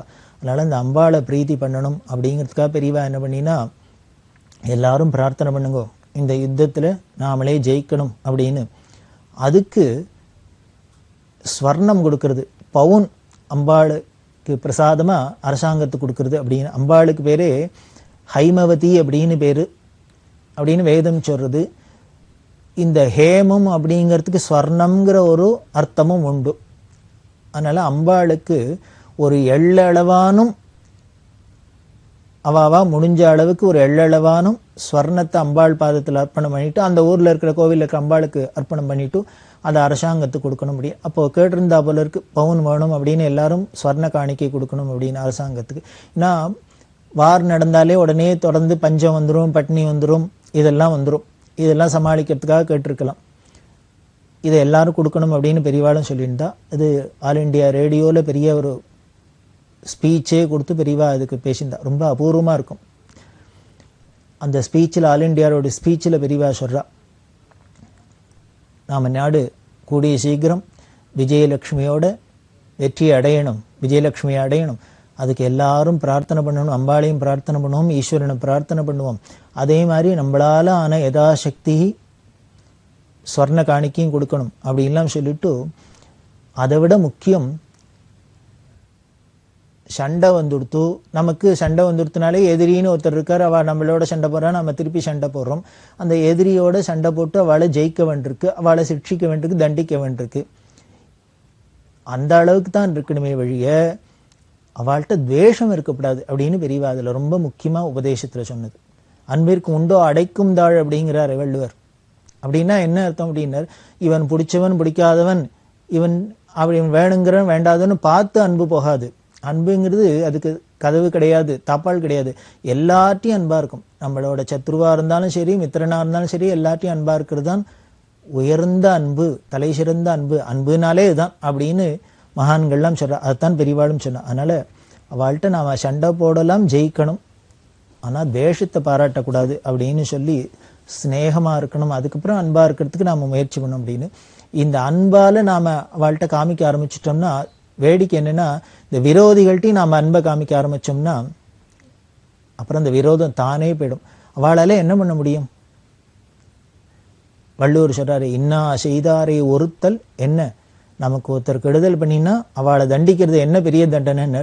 நன்னயம் செய்து விடல், அவளுக்கு ஒரு நல்லதை பண்ணி விடுறது. அப்படி பண்ணிட்டோம்னா அப்புறம் அவளோட நம்மளோட சத்ரு கூட மித்திரனா ஆயிடுறான். இதெல்லாம் மனசுல வச்சுன்னு தான் எடுத்து சொல்லி பெரியவா ரொம்ப அழகா ஆல் இண்டியா ரேடியோல அந்த சமயத்துல ஒரு உபன்யாசம் பண்ணினா. அதுல பல விஷயங்களை சொல்ற. தப்பு வழியில போறவாளை நம்ம தண்டிக்கிறதுங்கிறது ஒரு சம்பிரதாயம் அவசியம்தான். ஆனா கூட எப்படி தண்டிக்கிறோம் அப்படின்னா, நமக்கே இப்போ ஒரு புள்ள இருக்கான், நம்ம ரிலேஷன் இருக்கா, பந்து மித்திராள் இருக்கா, அவ தப்பு பண்ணிட்டா என்ன பண்ணுவோம்? அவ பண்ணின தப்புக்கு நாம பனிஷ்மெண்ட் கொடுப்போம், தண்டிப்போம். ஆனா அந்த விரோதம் துவேஷம் பாராட்டுமோ, அதை கேரி ஓவர் பண்ணிட்டு வாழோடைய துவேஷிச்சுட்டு இருப்போமோ? இருக்க மாட்டோம். அதை போலதான் எல்லாத்தையும் இருக்கணும் அப்படிங்கிற. அதாவது இது நம்மளோட புள்ள, நம்ம குழந்தைகள், நமக்கு வேணுங்கிறவா, நம்ம உறவுக்காரான்னா அப்படி இருக்கு. இதையே எல்லாத்தையும் எக்ஸ்பேண்ட் பண்ணிவிடுது, எல்லாத்தையும் இதை பரப்பிப்படுறது, அதுதான் முக்கியம் அப்படின்னு சொல்லி அப்படி பண்ணினோம்னா நமக்கு வெற்றிங்கிறது தானே கிடைச்சிடும். இதுதான் நிரந்தர வெற்றி. சாஸ்திரங்கள்லாம் சொல்லப்பட்டிருக்கு. எத்திர யோகேஸ்வர கிருஷ்ணோ எத்திர பார்த்தோ தனுர்தரா தத்திர ஸ்ரீ விஜயோபூதி திருவாநீதிர் மதிர்மம அப்படின்லாம் சொல்றோமோ இல்லையோ, எங்க கிருஷ்ணன் இருக்கானோ, எங்க தனுர்தரனா அர்ஜுனன் இருக்கானோ, அந்த இடத்துல எப்போதும் விஜயந்தான் இருக்கும் அப்படின்னு சொல்றோம். மூகபஞ்சசிதியிலையும் மூகாச்சாரியால் சொல்ற, சமர விஜய கோடி சாதகானந்த தாடி பரமசிவவதோடி பாதுமாம் காமகோடி அப்படின்லாம் சொல்ற. சமர விஜய கோடி அப்படின்னா, சமரம்னா யுத்தம். அந்த யுத்தத்துல கோடியா கடைசி என்னென்ன ஜெயிச்சுறது தான், சண்டையில ஜெயிக்கிறது தான் அதுக்கு முடிவு. அது மாதிரி பராசக்தி நமக்கு இருக்கு, கிருஷ்ணரோட கிருபை இருக்கு, அதனால நமக்கு வெற்றி கிடைக்கும் அப்படின்னு சொல்லிட்டு இந்த விஜயலட்சுமியை, இந்த வெற்றியை நாம வரவேற்கிறதுக்கு ரெடியா இருக்கணும். அதாவது ஒரு உயர்ந்த மனுஷாலாம் வந்தா நமக்கு பிடிச்ச வந்தா பூர்ண கும்பத்தோட வரவேற்கிறோமோ இல்லையோ, அது மாதிரி இந்த விஜயலட்சுமி இந்த யுத்தத்துல நமக்கு வெற்றியை எப்படி வரவேற்கணும் அப்படிங்கிறதுக்கு பெரியவா ரொம்ப அழகா சொல்றா. இந்த பூர்ண கும்பத்தோட 8 மங்கள திரவியங்களோட வரவேற்கணும் அப்படின்னு. அந்த 8 மங்கள திரவியம் என்ன? தேங்காய், தலைப்பாக்கு, பழம், புஷ்பம், இது மாதிரியா? மஞ்சள், குங்குமம், இது மாதிரியா? பெரியவா என்ன தெரியுமா சொல்றா? அந்த 8 மங்கள திரவியங்களா, இதோட நாம அந்த வெற்றியை வரவேற்கணும். அந்த 8 என்னன்னு பார்ப்போம். ரொம்ப முக்கியமானது. 1, அகங்காரம் இல்லாத இருக்கிறது. 2வது, ஒத்துமையோட எல்லாம் சேர்ந்து ஒரு காரியத்தை பண்றது. 3வது, தியாக புத்தியோட இருக்கிறது. 4வது, பகைவர்களுக்கும் வேஷம் இல்லாத இருக்குது, பகைவர்கள்கிட்டையும் வேஷம் இல்லாத இருக்கிறது. அதே மாதிரி 5வது, எல்லா லோகமும் க்ஷேமமா இருக்கணும்னு ஈஸ்வரன்ட்ட எப்பொழுதும் பக்தியில பிரார்த்தனை பண்றது. 6வது, பொய்ய இல்லாத இருக்கிறது, பொய்யுமே விளக்கிறது, அதாவது சத்தியமா இருக்கிறது. 7வது, எல்லாரும் ஒரு தலைமைக்கு கீழே எல்லாரும் சேர்ந்து இருக்கிறது, அதாவது அவாவா தானே தலைவர் தலை தலைவர், அதாவது அகம்பாவம் இல்லாத இருக்கிறதுன்னு அர்த்தம். இப்படி எல்லாரும் ஒரு தலைமைக்கு கீழே சேர்ந்தாப்புல இருக்கிறது, காரியம் செய்யறது. 8வது, நன்னடத்தை, சீலம், ஒழுக்கம். இந்த 8 மங்கள திரவியங்களோட நாம விஜயலட்சுமியை வரவேற்கிறதுக்கு தயாரா இருப்போம் அப்படின்னு பெரியவா அந்த உபன்யாசத்துல சொன்னா. இது ஏதோ 1962 வருஷம் சீன யுத்தத்துக்கு சொன்னது இல்லை. நமக்கு எப்பொழுதுமே யுத்தம் நடந்துட்டே இருக்கு. நம்ம மனசுல பார்த்தீங்கன்னா என்ன கொந்தளிப்பு, எவ்வளவு யுத்தம். காமம், குரோதம், லோபம், மோகம், மதம், மாத்சரியம் அப்படின்லாம் பகைவர்கள்லாம் சூழ்ந்துன்னு இருக்கா. இது அத்தனையும் அப்பப்போ ஜெயிக்க வேண்டியிருக்கு. அது அத்தனையும் ஜெயிக்கிறதுக்கு, நிரந்தரமான வெற்றி அடையிறதுக்கு இந்த 8 பாயிண்ட்டை ஞாபகம் வச்சுனாலே போரும். இந்த 8ஐயும் நாம இருந்தோம்னாலே அவ்வளவுதான் பூர்ணம், பூர்ண கும்பம், நிரம்பிட்டோம். நிரம்பிட்டாலே வெற்றி தான், விஜயம்தான் அப்படின்னு சொன்னா.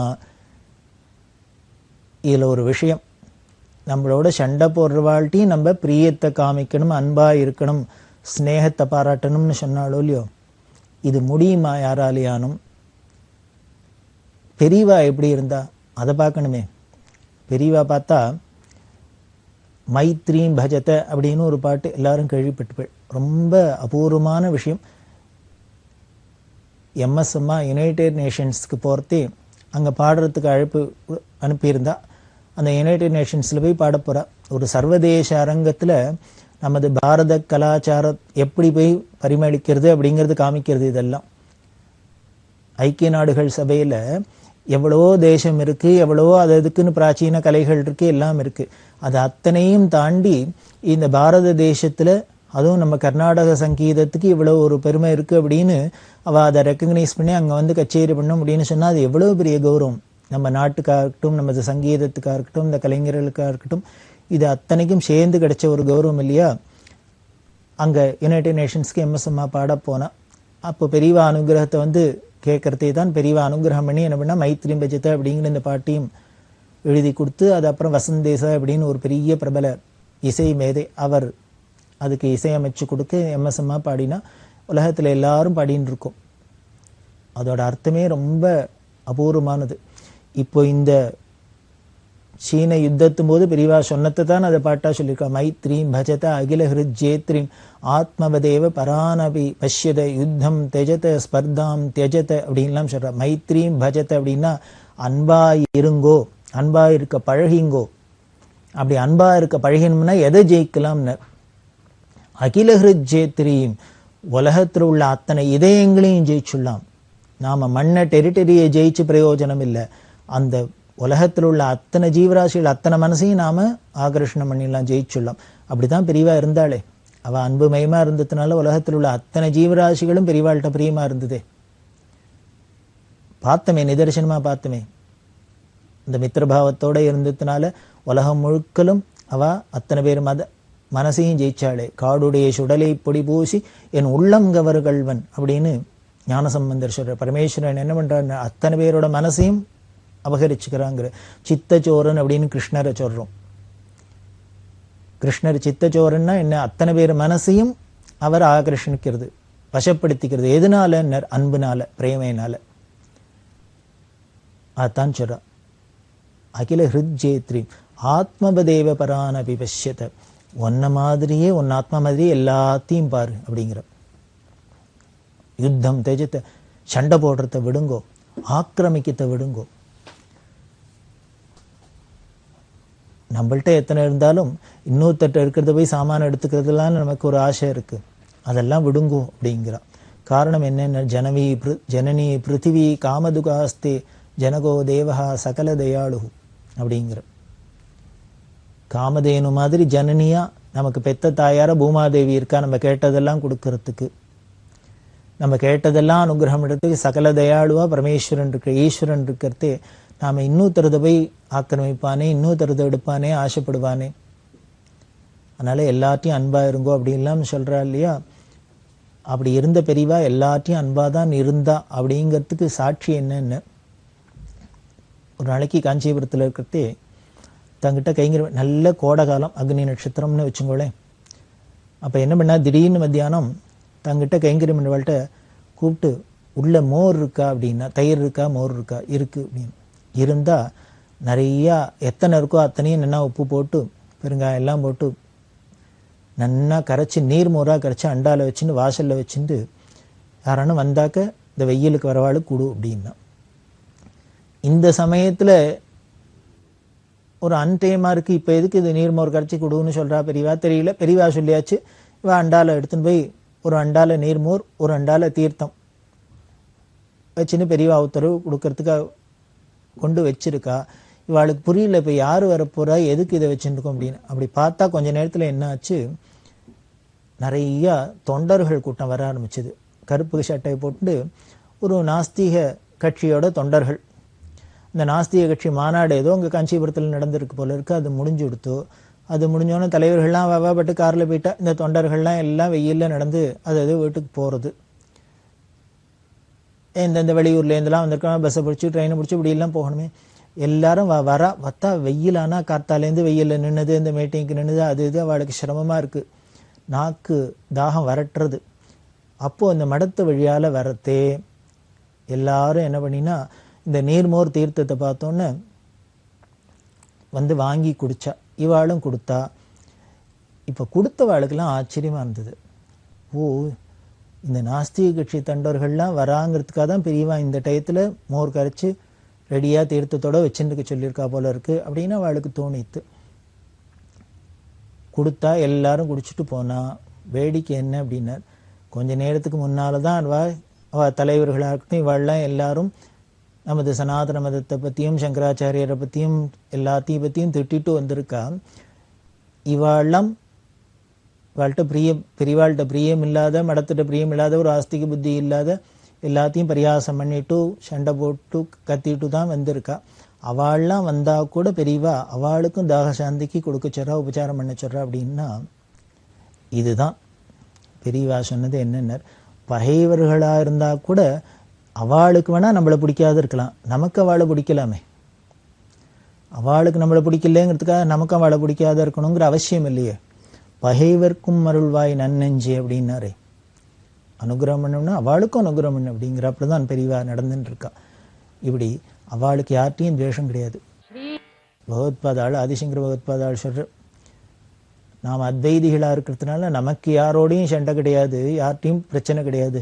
அவளுக்கு வேணா நம்மள்ட்ட சண்டை வரலாம், நம்மள்ட்ட துவேஷிக்கலாம், எழுதிய நமக்கு யார்ட்டையும் கிடையாது. ஏன்னா நமக்கு ரெண்டாவதே ஒன்று இல்லாததுனால நமக்கு எது மேலேயும் விரோதம் கிடையாது, துவேஷம் கிடையாது, சண்டை கிடையாது அப்படிங்கிற. அப்பேற்பட்ட சங்கரோட மறுவடிவம் தானே பெரியவா என்ன பண்ண பரம நாஸ்திகர்களுக்கும் உபச்சாரம் பண்ண சொல்றா. அதை விட வேடிக்கை, காஞ்சிபுரத்தில் மடத்துக்கு ஈத்தாப்புல ஒரு நாஸ்திக கட்சியோட தலைவரோட சிலை மடத்தை பார்த்து வச்சிருப்போம். இது அங்கே வச்சோடனே சில பேருக்கெல்லாம் அது மனசு ரொம்ப வருத்தமாக இருந்தது. இது வேணும்னு விதண்டாவாதத்துக்காக பண்ணுறா, மடத்துக்கு ஈத்தாப்புல இப்படி ஒன்று வைப்பானே, இதெல்லாம் வம்புக்கு இழுக்கிறது தானே, வேணும் வம்பு அப்படின்னு அவளுக்கெல்லாம் தோணித்து. அப்போ பெரியவாள்கிட்ட சொன்னான், இது மாதிரி வேணும்னே மடத்தை பார்த்து ஈத்தாப்புல இந்த தலைவரோட சிலையை வச்சிருக்கா, இது ஒரு பொல்லாத்தனம் மாதிரி தெரியறது, பெரியவா யார்ட்டையான்னு சொல்லி இதை எடுக்கிறதுக்கு ஏற்பாடு பண்ணணும், அது இருக்கப்படாது, அங்கே எதுக்கு வைக்கணும், அதனால் அங்கே வைக்கப்படாது, எடுக்கிறதுக்கு சொல்லணும் அப்படின்னா. பெரியவா உடனே அதுக்கு சொல்கிறா, ஏன் அவள் எங்கே வேணால் வைக்கலாம், அங்கே வச்சுட்டு போகிறா, அதில் நமக்கு என்ன நஷ்டம் அப்படின்னா. இல்லை நம்மளை அவமானப்படுத்துகிறாப்புல இருக்குது, அப்படி இருக்க வேண்டாங்க அப்படின்னா. உடனே பெரியவா சொல்கிறா, உங்களுக்கெல்லாம் அது என்னமோ அவமானப்படுத்துகிறாப்புல இருக்குது, வம்புக்கு சண்டைக்கு வராப்புல இருக்குது, எனக்கு எப்படி தெரியுமோ இருக்குது, பரம சௌக்கியமாக இருக்குது, சந்தோஷமாக இருக்குது. நான் மடத்தை விட்டு இறங்கி ரோட்டில் போகிறதையே முதல்ல அந்த சிலையை பார்க்கறதுனாலே எனக்கு ஒரு உத்வேகம் வருது. இன்னும் நன்னா நம்ம தர்மத்தை அனுஷ்டானம் பண்ணணும், இன்னும் நாம பக்தி பண்ணணும், இன்னும் நாம நன்னா நல்லதை தர்ம பிரச்சாரம் பண்ணணும்லாம் எனக்கு ஒரு உற்சாகம் கொடுக்குறாப்புல இருக்குது. அதனால் அது அங்கேயே இருக்கட்டும், அதனால நமக்கு ஒரு லாபம் தான் நான் அடையிறேன், நான் அப்படி தான் நினச்சிட்டு இருக்கேன், எனக்கு ஒன்றும் அதனால வருத்தமோ கஷ்டமோ துவேஷமோ ஒன்றும் இல்லை. அதை பார்த்தாலே இன்னும் கொஞ்சம் நன்னாவே உற்சாகம் வருது. ஓ, அவர் இல்லைங்கிறாரோ நம்ம இருக்குன்னு இன்னும் சொல்லணும், அவர் எப்படிலாம் இல்லைங்கிறாரோ அதுக்கு சமாதானமாக எப்படிலாம் இருக்குன்னு நாம் சொல்லணும். இது நாம் ஒரு நல்ல காரியம் பண்ணுறதுக்கு, நான் இன்னும் பிரச்சாரம் பண்ணுறதுக்கு, இன்னும் தர்ம காரியங்கள்லாம் பண்ணுறதுக்கு இது ஒரு ஊக்க சக்தியாக இருக்கிறதா தான் நான் நினச்சிக்கிறேன் அப்படின்னு சொன்னான். இதை சொன்னவாளுக்கெல்லாம் ஆச்சரியமாக இருந்தது. இதுக்கு இப்படி கூட அர்த்தம் பண்ணிட்டு பெரியவா இப்படி பண்ண, அடுத்தவாதான விதண்டாவாதம் பண்ணினா கூட அதை எப்படி நல்லதாக எடுத்துக்கிறா பெரியவா அப்படிங்கிறது. இதுதான் துவேஷமே இல்லாதவாளோட மனசு இப்படி தான் இருக்கு, அன்புமயமாக இருக்கிறவாளோட மனசு இப்படி தான் இருக்கும். பல வித்வான்கள்லாம் வந்திருக்கா, பெரிய பெரிய வித்வான்கள், அவள்லாம் பெரியவாள்கிட்ட சாஸ்திர விசாரம்லாம் பண்ணிட்டு பேசின்னு இருக்கா. அப்போது ஒரு ஃபாரினர் வந்து நின்றுந்தார். பெரியவா அவர் யார், எங்கேருந்து வந்திருக்கார், எதுக்கு இங்கே வந்திருக்கேன், என்ன வேணும்னு கேளு அப்படின்னு விசாரிச்சுன்னா. விசாரிச்சா அவர் சொன்ன, நான் ஆஸ்திரேலியாவிலேருந்து வந்திருக்கேன், நான் அந்த தத்துவங்கள்லாம் ஆராய்ச்சி பண்ணிட்டு இருக்கேன், ஃபிலாசபியிலெல்லாம் ரிசர்ச் பண்ணியிருக்கேன் அப்படின்லாம் சொன்னார். சரி, இங்கே எதுக்கு வந்தார் அப்படின்னா, எனக்கு ஒரு சந்தேகம், நான் உலகத்தில் பல நாட்டுக்கு போயிருக்கேன், பல மதத்தில் பல மத தலைவர்கள்லாம் பார்த்து பல விஷயங்கள்லாம் கேட்டிருக்கேன், ஆனால் எனக்கு எங்கேயும் தெரியாத ஒரு சந்தேகம் இருக்குது, என் கேட்ட கேள்விக்கு ஒரு பதில் வரல, சரியான பதில், அதை இப்போ பெரியவாள்கிட்ட கேட்கணும்னு வந்திருக்கேன் அப்படின்னு. உடனே பெரியவா சிரிச்சுனேட்டா, சரி இவன் உலகம் முழுக்கலும் போயிருக்கேன், பல தலைவர்களை பார்த்துருக்கேன், பல மதஸ்த தலைவர்கள்லாம் பார்த்து கேட்டிருக்கேங்கிற, அவள்லாம் சொன்ன பதில் அவருக்கு திருப்தியாக இல்லை அப்படின்னா எங்கிட்ட வந்து கேட்பானே, நான் சொன்னால் மட்டும் திருப்தியாக இருக்குமா அப்படின்னா. என்னை எப்படி தெரியும் எதனால் இங்கே வந்தாருன்னு கேளு அப்படின்னா. உடனே அவர் சொன்னார், வந்தவர் சொன்னார், நான் போகிற இடத்துல பெரியவாளை பற்றி சொன்னால் எல்லாரும் பெரியவாளை பற்றி சொல்கிறா, பெரியவாளோட அந்த மேதாவிலாசம் ஞானத்தெல்லாம் பற்றி சொன்னால் அதனால நான் இங்கே வந்திருக்கேன் அப்படின்னு சொன்னேன். என்ன கேள்வி அப்படின்னா, நான் மனுஷனாக பிறந்துட்டேன், மனுஷனாக பிறந்தனோட வாழ்க்கை நெறி என்ன, எப்படி இருக்கணும், ஒரு மனுஷன்னா எப்படி இருக்கணும், வாழ்க்கை நெறி என்ன, எப்படி இருந்தால் நாம் நன்மை அடையலாம், ஸ்ரேயஸ் அடையலாம், இதுதான் என்னோட கேள்வி. இதை எப்படி எடுக்கணும், அதை எனக்கு புரியிறாப்புல சிம்பிளாக பெரியவா பதில் சொன்னோம். பெரியவா கேட்டால், சரி மற்றவாள்லாம் இதே கேள்வி தானே கேட்டிருக்க, அவள்லாம் என்ன பதில் சொன்னா? இல்லை இல்லை அவள்லாம் சொன்னா, ஆனால் என்னமோ அவள் சொல்கிற பதிலாம் என்னமோ என் மனசை தொடலை, அவ்வளோதான். எனக்கு அது கன்வின்சிங்கான என் மனசை தொடலை, அதனால் பெரியவாள்கிட்ட கேட்குறேன். இந்த ஆஸ்திரேலியாவிலேருந்து வந்த இந்த கேள்வியை கேட்டோன்னு எய்த்தாப்பில் வித்வான்கள்லாம் உட்காந்துக்கல, அவளுக்கெல்லாம் ஒரு உற்சாகமாக இருந்தது. ஏன்னா நல்ல கேள்வியாக கேட்டிருக்கிற வந்தவர், ஒரு மனுஷனாக பிறந்தால் வாழ்க்கை நெறி என்ன, எப்படி இருந்தால் நாம் உயர்வடையலாம் அப்படின்னு கேட்குற. இதுக்கு பெரியவா பதில் சொன்னாக்க அவருக்கு மட்டும், அந்த ஆஸ்திரேலியாவிலே வந்தவருக்கு மட்டும் உபயோகம் இல்லை, எல்லாருக்குமே உபயோகமாக இருக்கும். அப்படிங்கிறதுனால தான் எல்லாரும் முன்னே ஆர்வமாக காத்துட்டுருக்கா. உடனே பெரியவா வாழ்க்கையில் கேட்டான், நீங்களாம் வித்வானாச்சே, அந்த குழந்தை கேட்குற கேள்விக்கு என்ன பதில் சொல்லலாம் சொல்லுங்களே அப்படின்னு. எதில் இருக்குது, வேதத்தில் இருக்கா, சாஸ்திரத்தில் இருக்கா, புராணங்கள் இருக்கா, இதிகாசத்தில் என்ன இருக்குன்னு சொல்லுங்களே அப்படின்னு. உடனே அவள்லாம் சொன்னால், இல்லை இல்லை அவள் பெரியவாள்கிட்ட கேட்கணும் வந்திருக்கா, பெரியவா சொன்னால் நாங்களும் கேட்டுப்போம், அப்படி சொன்னாக்க அதை எல்லா இடத்துலையும் பிரச்சாரம் பண்ணுறதுக்கு சௌரியமாக இருக்கும், அதனால் பெரியவா தான் சொல்லணும் அப்படின்னு. உடனே பெரியவா சிரிச்சுண்டே பாகவதம், ஸ்ரீமத் பாகவத புஸ்தகம் எடுத்துன்னு வர சொன்னா, அதில் 7வது ஸ்கந்தம், அதில் 6வது அத்தியாயம், அதில் 24, 25, 26 ஸ்லோகம், அந்த ஸ்லோகத்தை எடுத்து கொடுத்து ஒரு வித்வான்கிட்ட கொடுத்து இதை படித்து இதோட அர்த்தத்தை அந்த குழந்தைக்கு சொல்லும், இதான் வாழ்க்கை நெறி அப்படின்னா. இதைத்தான் நமது மதத்தில் சொல்லியிருக்கு, இதைத்தான் வேதம் சொல்கிறது, சாஸ்திரம் சொல்கிறது, புராண இதிகாசம் எல்லாம் இதைத்தான் சொல்கிறது. இது இந்த பாவத்தில் இந்த 3 ஸ்லோகத்தில் ரொம்ப எளிமையாக சொல்லியிருக்கு அப்படின்னா. அது என்ன, தஸ்மாத் சர்வேஷு பூதேஷு தயா குருத சௌஹிருதம் அப்படின்னு ஆரம்பிக்கிற ஸ்லோகம். இது பிரகலாதன் தன்னோட சக மாணவர்களுக்கு சொல்கிற வார்த்தை, உபதேசம். என்ன சொல்கிறார், இதோட அர்த்தம் என்ன அப்படின்னு, பிரகலாதன் தன்னோட சகமானவர்களுக்கெல்லாம் சொல்கிறார், எல்லாம் அசுர குழந்தைகளா, அந்த அசுர பாவம்ங்கிறதே அடுத்த வாழ்க்கை ஈவரக்கம் இல்லாத இருக்கிறது தானே, அன்பு இல்லாத இருக்கிறது தானே. அதுக்கு பிரகலாதன் சொல்ற, நாம் மனுஷாலாக பிறந்திருக்கோம்ப்பா, எல்லாத்தையும் அன்பாக இருக்கணும்ப்பா, எல்லா ஜீவராசிகள்கிட்டையும் அன்பாக இருக்கணும். அப்படி எல்லா ஜீவராசிகளும் அன்பாக இருந்துட்டோம்னா அந்த அதோக்ஷஜனான பகவானோட அனுகிரகத்தை நாம் தானே அடைஞ்சுடலாம். அந்த பகவானோட அனுகிரகத்தை அடைஞ்சிட்டோன்னா அதுக்கப்புறம் நாம் அடையிறதுக்கு ஒன்றும் ஸ்பெஷலாக ஒன்றும் இல்லைப்பா அப்படின்லாம் சொல்லி உபதேசம் பண்ணுறாப்புல இந்த 3 ஸ்லோகத்தில் ரொம்ப அபூர்வமான ஸ்லோகம். இதை சொல்லி மனுஷனாக பிறந்தவா இருக்க வேண்டிய வாழ்க்கை நெறி எல்லாத்தையும் அன்பாக இருக்கிறது தான்ப்பா. அப்படி இருந்தோன்னா பகவத் அனுகிரகத்தை தானே அடைஞ்சுடலாம். அடைஞ்சா அதுதான் பெரிய நமக்கு லாபம், பிறவி அடைஞ்சதுக்கு பலன் அப்படின்னு பெரியவா சொல்கிறா. இதைத்தான் அந்த ஆஸ்திரேலியாவிலேருந்து அந்த பையனுக்கு சொன்னார். அவருக்கு உடனே ரொம்ப சந்தோஷமாக இருந்து கண்ணால் தாரம் வந்தது.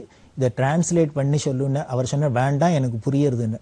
அன்பு சொல்கிறதுக்கு இதான் லாங்குவேஜ் பேரியராக இருக்குமா என்ன, அன்பாருன்னு சொல்கிறதுக்கு இந்த சொல்கிறதுலேருந்தே புரிஞ்சுடுறதே நமக்கு, அதுதானே நிஜமான அன்பு.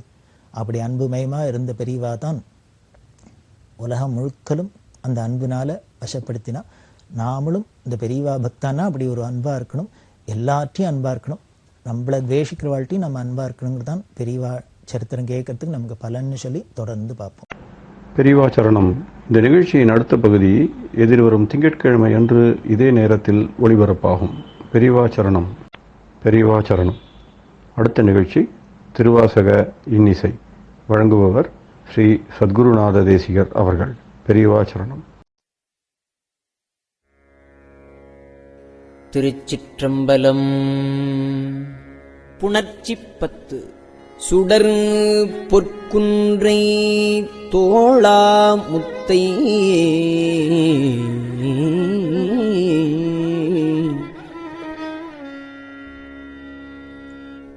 வாழா தொழும்புகந்து கடைப்பட்டேனை ஆண்டு கொண்ட கருணாலயனை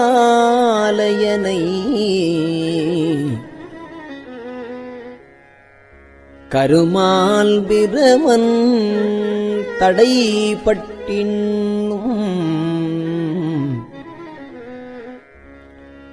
சுடர் பொற்குன்றை தோளாமுத்தை வாளா தொழும்புகந்து கடைப்பட்டேனை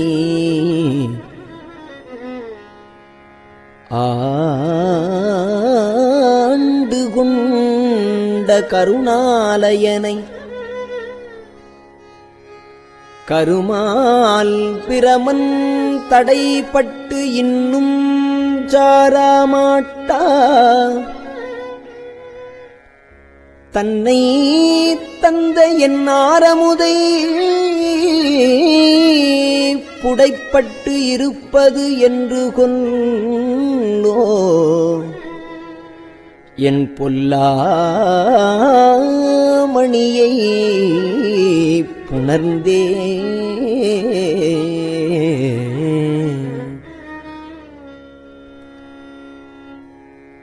ஆற்றகில்லேன் அடியேன் அரசே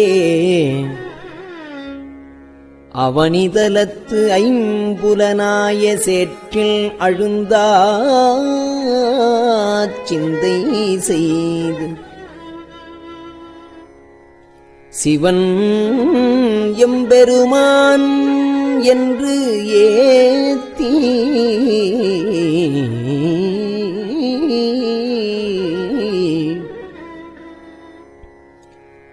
ஊற்று மணல் போல் நெக்கு நெக்கு உள்ளே உருகி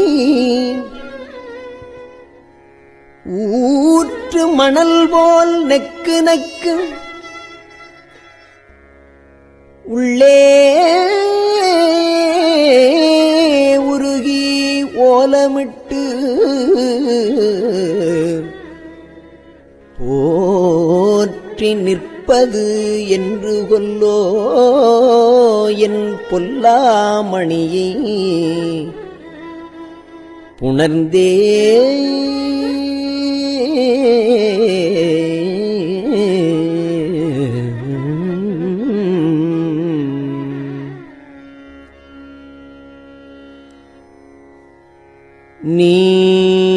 நீண்டமாலும்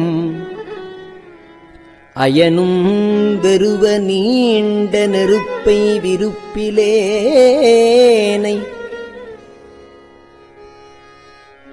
ஆண்டு கொண்ட என் ஆரமுதே அள்ளூரும் உள்ளத்து அடியார் முன் வேண்டும் தனையும் வாய்விட்டு அலறி விரையாறு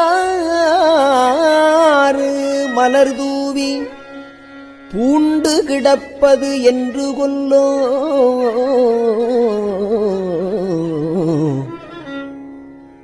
மலர்தூவி பூண்டு கிடப்பது என்று கொல்லோ என் பொல்லாமணியை புணர்ந்தே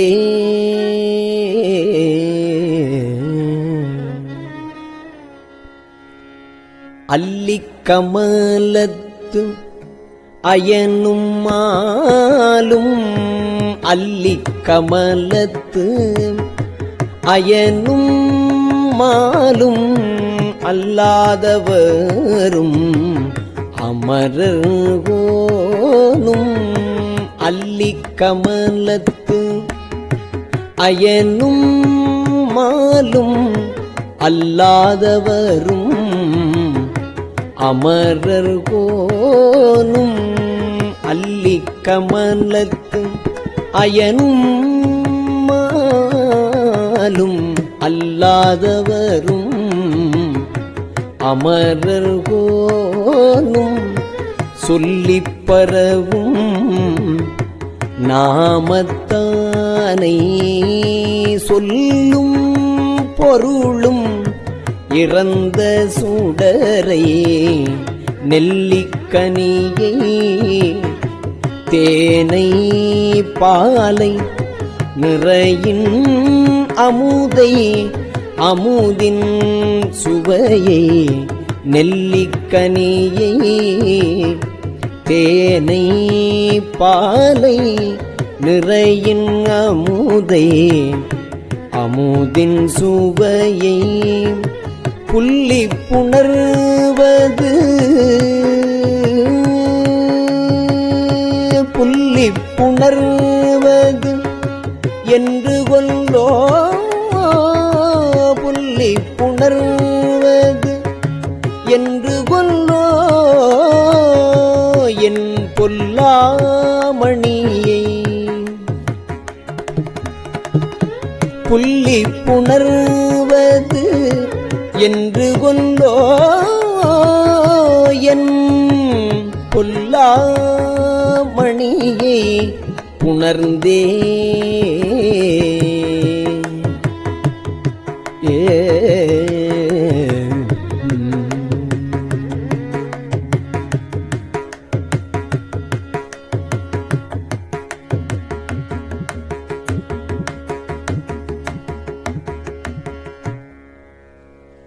திகழத் திகழும் அடியும் முடியும் காண்பான்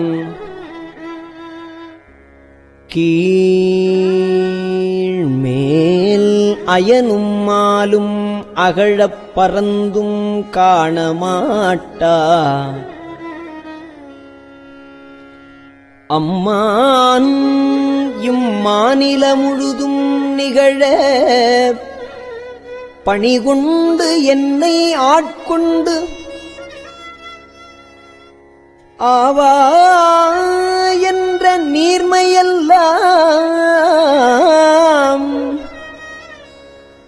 புகழப் பெறுவது என்று கொல்லோ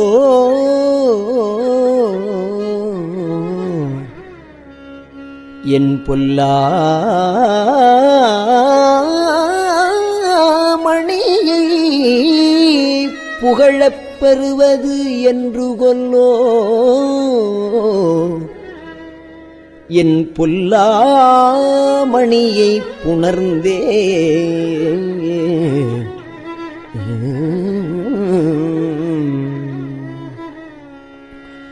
பரிந்து வந்து பரமானந்தம்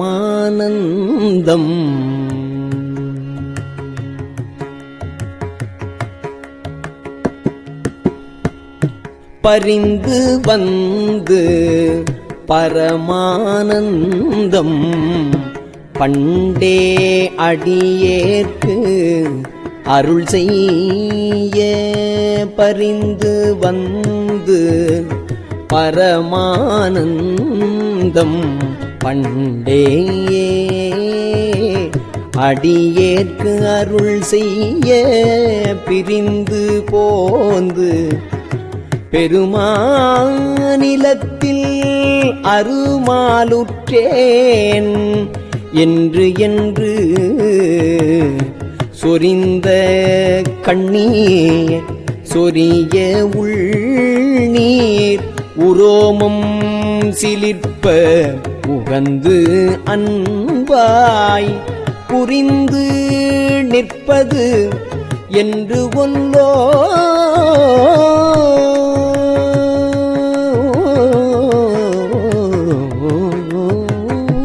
புரிந்து நிற்பது என்று கொல்லோ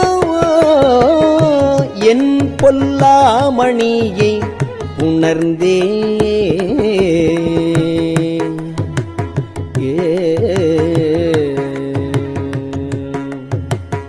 நினைய பிறருக்கு அரிய நெருப்பை நீரை காலை நிலனை விசும்பை தனை ஒப்பாரை இல்லா தனியை நோக்கி தழைத்து தழுத்த கண்டம் கனைய கண்ணீர் அருவி பாய கையும் கூப்பி கடிமலரால் புனையப் பெறுவது என்று கொல்லோ என் பொல்லாமணியை உணர்ந்தே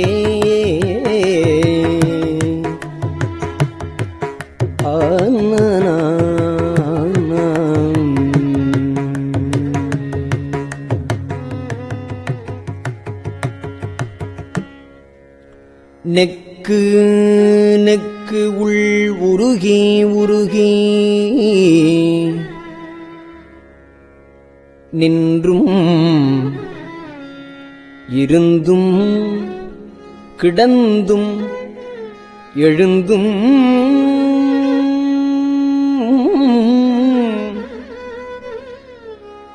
நக்கும் அழுதும் தொழுதும் வாழ்த்தி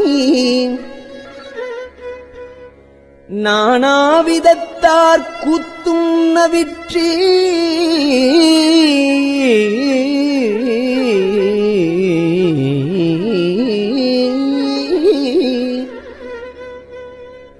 செக்கர் போலும் திருமேனி திகழ நோக்கி சிலிர் சிலிர்த்து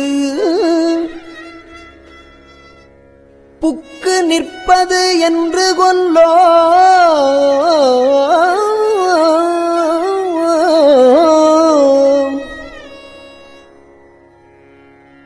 செக்கர் போலும் திருமேனி திகழ நோக்கி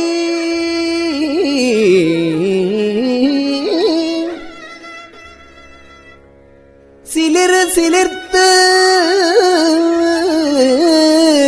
புக்கு நிற்பது என்று கொல்லோ என் பொல்லாமணியை புணர்ந்தே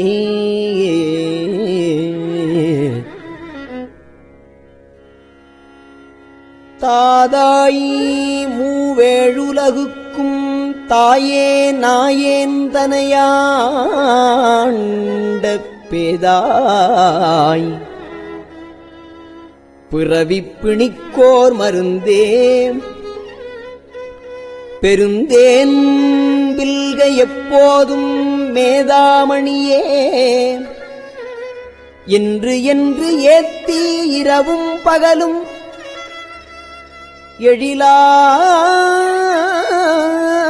எழிலார் பாதப்போது ஆய்ந்து அணைவது என்று கொல்லோ என் பொல்லாமணியை புணர்ந்தே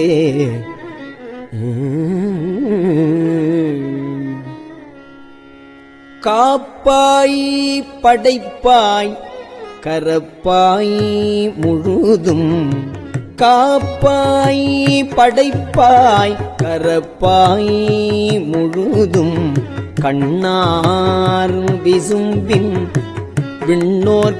விண்ணோர்க்கெல்லாம் மூப்பாய் மூவா முதலாய் நின்ற முதல்வா முன்னே என்னையாண்ட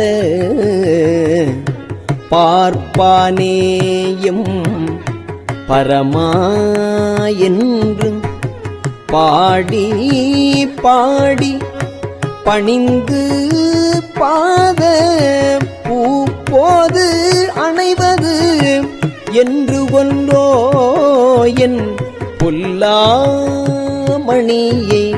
புணர்ந்தே பொல்லாமணியை புணர்ந்தே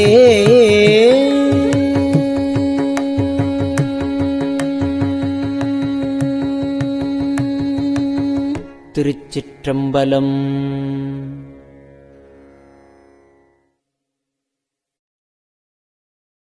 பெரியவா சரணம். இந்நிகழ்ச்சியின் அடுத்த பகுதி நாளை மாலை இதே நேரத்தில் ஒளிபரப்பாகும். பெரியவா சரணம். பெரியவா சரணம். பெரியவா வானொலியின் இன்றைய நிகழ்ச்சிகளின் நிறைவாக திருப்பொன்னூசல் வழங்குபவர் சத்குருநாத தேசிகர் அவர்கள். பெரியவா சரணம். திருச்சிற்றம்பலம். திருப்பொன்னூசல். முன்னீரும் ஆதியும் இல்லான் முனிவர் குழாம்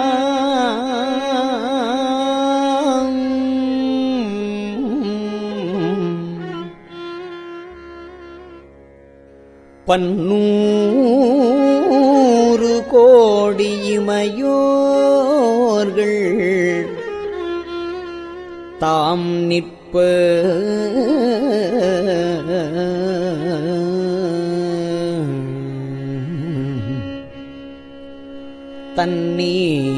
தன்னீர் கருளி தன் கருணை வெள்ளத்து மன்னூர மன்னுமணி உத்தர கோசமங்கை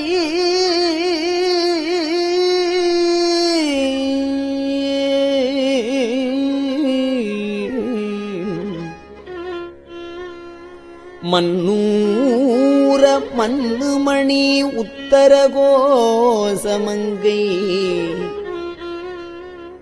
மின்னேறு மாடவியன் மாளிகை பாடி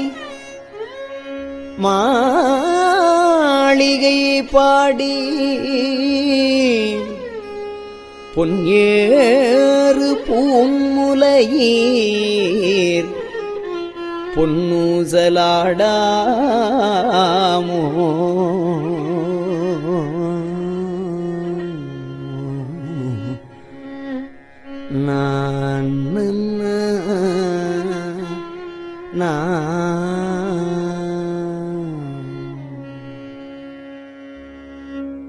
திருச்சிற்றம்பலம்.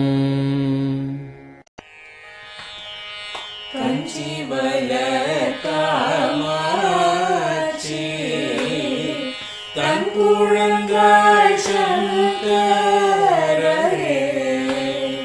கஞ்சிவல காமாட்சி தன் குழந்தாய் சங்கரரே குரு சந்திரசேகரரே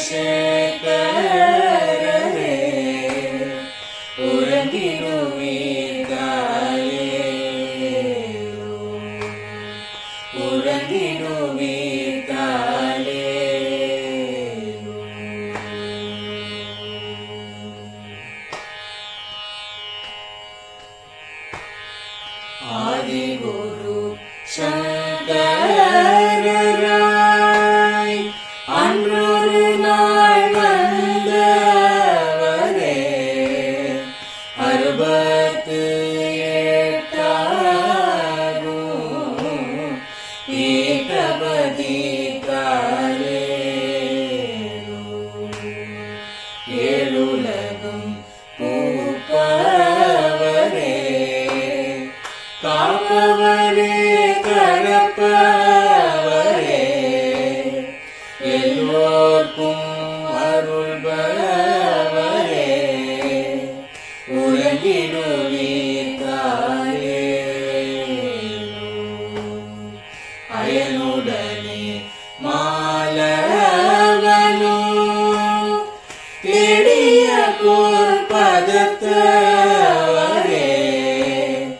அருமறைகள் சாற்றும் முயல் மலர்பதமே காலே முக்தி நிலை எய்திடவே சக்தி தரும் சத்குருவே முக்தி நிலை எய்திடவே சக்தி தரும் சத்குருவே நித்தமெங்கள் நாவீசையில் நித்திரை கொள்தாரே நித்தமெங்கள் நாவீசையில் நித்திரை கொள்தாளே நித்தமெங்கள் நாவீசையில் நித்திரை கொள்தாளே.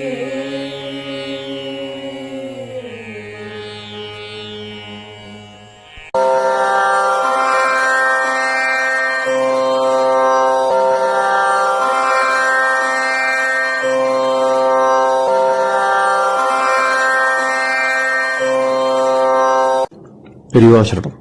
பெரியவா வானொலியின் மாலை நிகழ்ச்சிகள் இத்துடன் நிறைவடைகின்றன. எமது அடுத்த ஒளிபரப்பு நாளை காலை இந்திய நேரப்படி 6 மணிக்கு துவங்கும். பெரியவா சரணம்.